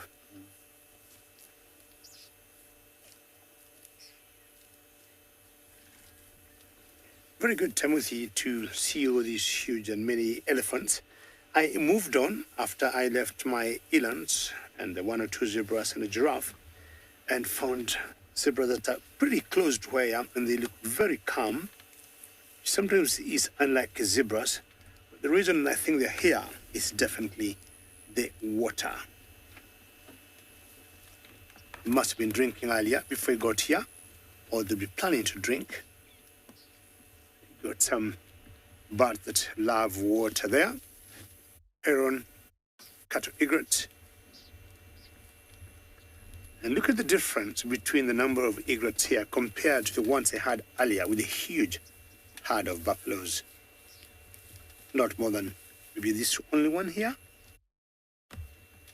And the reason being, you notice when zebras feed, they don't move very quickly, or they do not stir a lot of grass like the buffaloes would be. And of course, the buffaloes are big in size, huge movement, so lots of disturbance in the grass. Zebras also preferring the shorter, greener grass. But buffaloes are bark eaters, so when you find them, they'll have also, or they'll be moving loads of insects from mid-height of the grass, from the ground, top of the grass.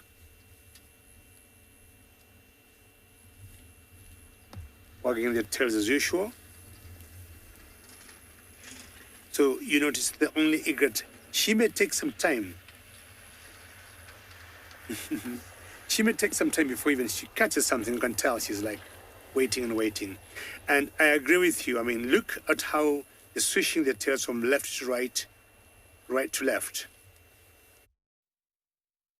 And when you look at the zebras, the best part of them to look at is their tails, because they could be feeding as they, bend there, but the tails will always keep you going. And there are times I get my eyes just following the tail left and right and wondering what message could they be communicating. Look at their hides.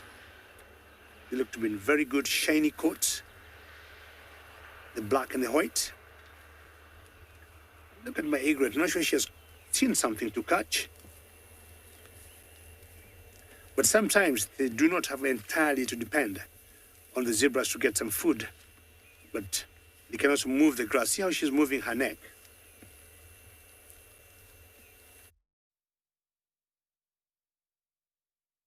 This grass is a lot greener, much shorter, and definitely very nutritious for these zebras. Look at their manes on their necks, upright, very solid, showing all signs of good health. I'll continue enjoying here a few more minutes their tails wagging from left to right before I move on.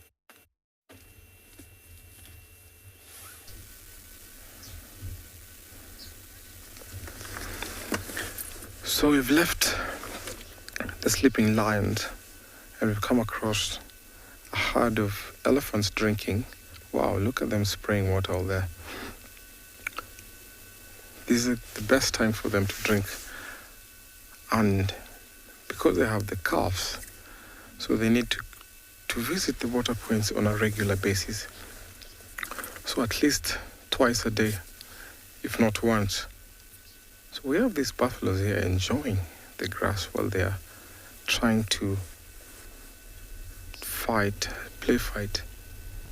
So at the back, the elephants are enjoying the water while some of them are spraying water. Look at the back.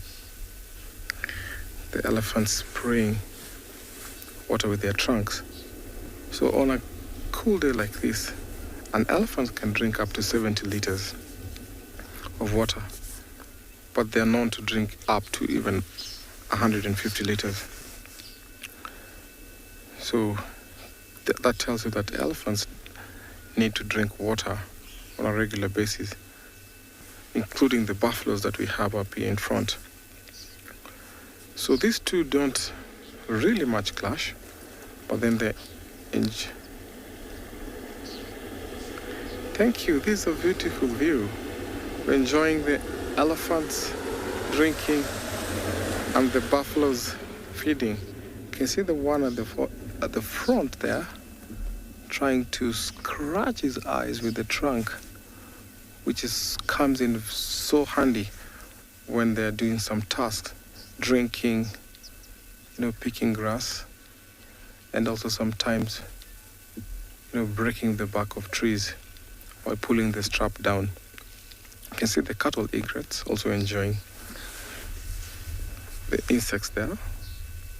So that one there is spraying his back with mud, which is a very good sign for a sunscreen or protecting the skin.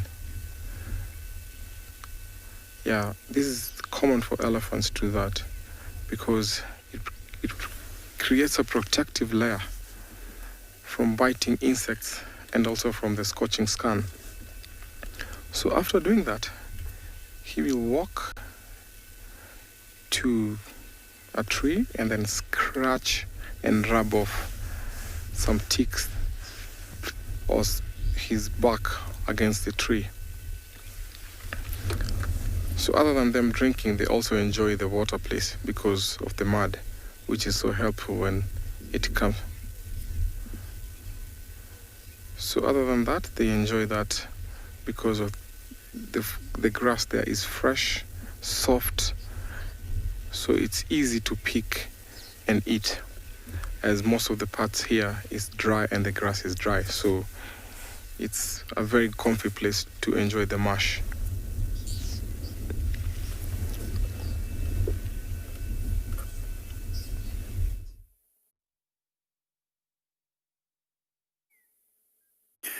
So we did leave those leopard cubs in order to just explore around the area and see what else is happening. And we've managed to find this vulture. Now, we filmed this vulture before, usually on the nest. So this is the first time I've seen the vulture sitting on this tree next to the nest. So once again, it's difficult to tell if this is the youngster or an adult. I'm not 100% sure, but there's a white-backed vulture sitting on the top of this knobthorn tree. And it's certainly sitting here because it's a rather dull day. As you can see, that sky is grey. There's not much wind, and it's sort of cool, not hot. So it's not the ideal conditions for a vulture to try and fly around looking for food. So it could just be sitting here by the nest, just waiting for the temperature or the conditions to improve before it tries to go off looking for some food. Actually thought it might take off there. It seems to be shifting its body weight a little bit. It might also just be about to lighten the load, so to speak. It is really nice to see vultures by the nests, and this nest here where it is would actually be invisible to us in the summertime. Once the leaves grow, it will be obscured completely. It's right at the top of this tree, and it's not a very, how can I say, like well-constructed or well-thought-out type of nest. It's just is that something? There is something in there. That's probably the adult, and what we're seeing on the screen here looks like it might be a baby vulture. I just see a little bit of fluff right at the top there. That's really cool. So this might be the first time we've glimpsed it, because we've always seen this vulture sitting on the nest before, perhaps incubating its eggs or getting ready to lay, and then now we see a chick in the nest. That's fantastic. Again, if it was summer and there were green leaves everywhere, we would not be able to see that at all. That is super cool. So now we know where the vulture's sitting there. It's keeping a nice, careful watch out for anything that might want to cause these little chicks concern. That is really awesome. See the little fluffy, you can see the downy, fluffy feathers there. This must be a very young vulture then. Oh, I'd love to keep watching this vulture over the course of the next weeks and months to see how it develops.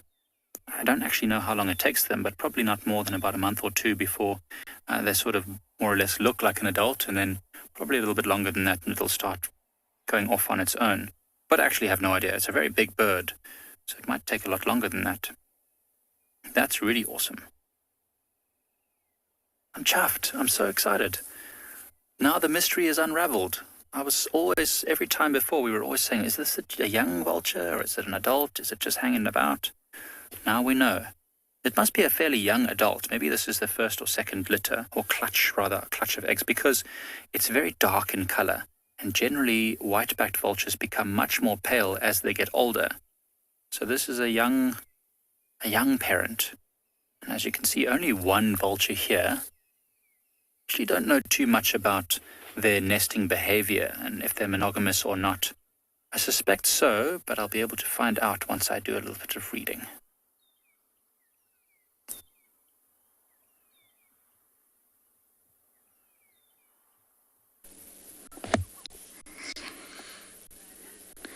She managed to stay the entire time. She's waking up though. Noises are catching her attention. And I think a leopard's saw is one of my favourite sounds of the bush. Along with a hyena pooping, there's nothing quite like it. I think she sawed the other night for Andrew. And the smell of a leopard's urine, that popcorn smell. Some of you might think, what on earth are you talking about? You can actually track a leopard sometimes using your nose. You can stop, smell the vegetation, and all you will smell is really, really sweet popcorn. And it's actually the urine of a leopard. And they first discovered this chemical. It's called 2-AP, which stands for 2-acetyl-1-pyrroline, and that's the full chemical name. And it was originally discovered in a very small mammal in Asia known as the binturong. It was very cute. You should Google it. And that's where they first discovered this. The urine in the binturong also smells like popcorn, and that's how they sort of made the link from this small Asian mammal to leopards. And when you heat popcorn, if you're fans of it, I don't like the sweet stuff, but I love the salted. When you do heat popcorn, the proteins and the sugars within the kernels react with the heat, and it creates a chemical reaction. And this chemical reaction, one of the byproducts is 2-AP, and that's actually what gives popcorn the popcorn smell. It's the exact same chemical that gives leopards the popcorn smell in their urine. It's also found in genet urine. I believe genets also use it for scent marking, but I don't think it's as strong or as in large quantities as it is in leopards. It's such a wonderful smell. We think we're quite bizarre when we jump off the vehicles to smell leopard urine, but it's really, really lovely. It's very sweet. And obviously within that urine will contain marking fluid, and the marking fluid will tell other leopards everything they need to know. I'm female, I'm reproductively active, I'm young, I'm territorial. It will tell leopards everything that they need to know about Kalamba when she sprays that marking fluid. Many of you are saying she looks so cute. She's been very obliging because she's taken us through some very tricky blocks. Hopefully she'll be around for this afternoon. The Talamatis are still on Djuma. That was an incredible sighting as well. What a morning, and I really hope the drizzle stops and the sun bursts out. That'll be a lot more pleasant for us here in Djuma for sure. And as always, everyone, I must say that it's a pleasure to have you on board. We thank all of you for joining us across all the different locations. But at least from Niels and I here in Djuma, we say thank you and goodbye. We will be out this afternoon, so please do join us. See you then.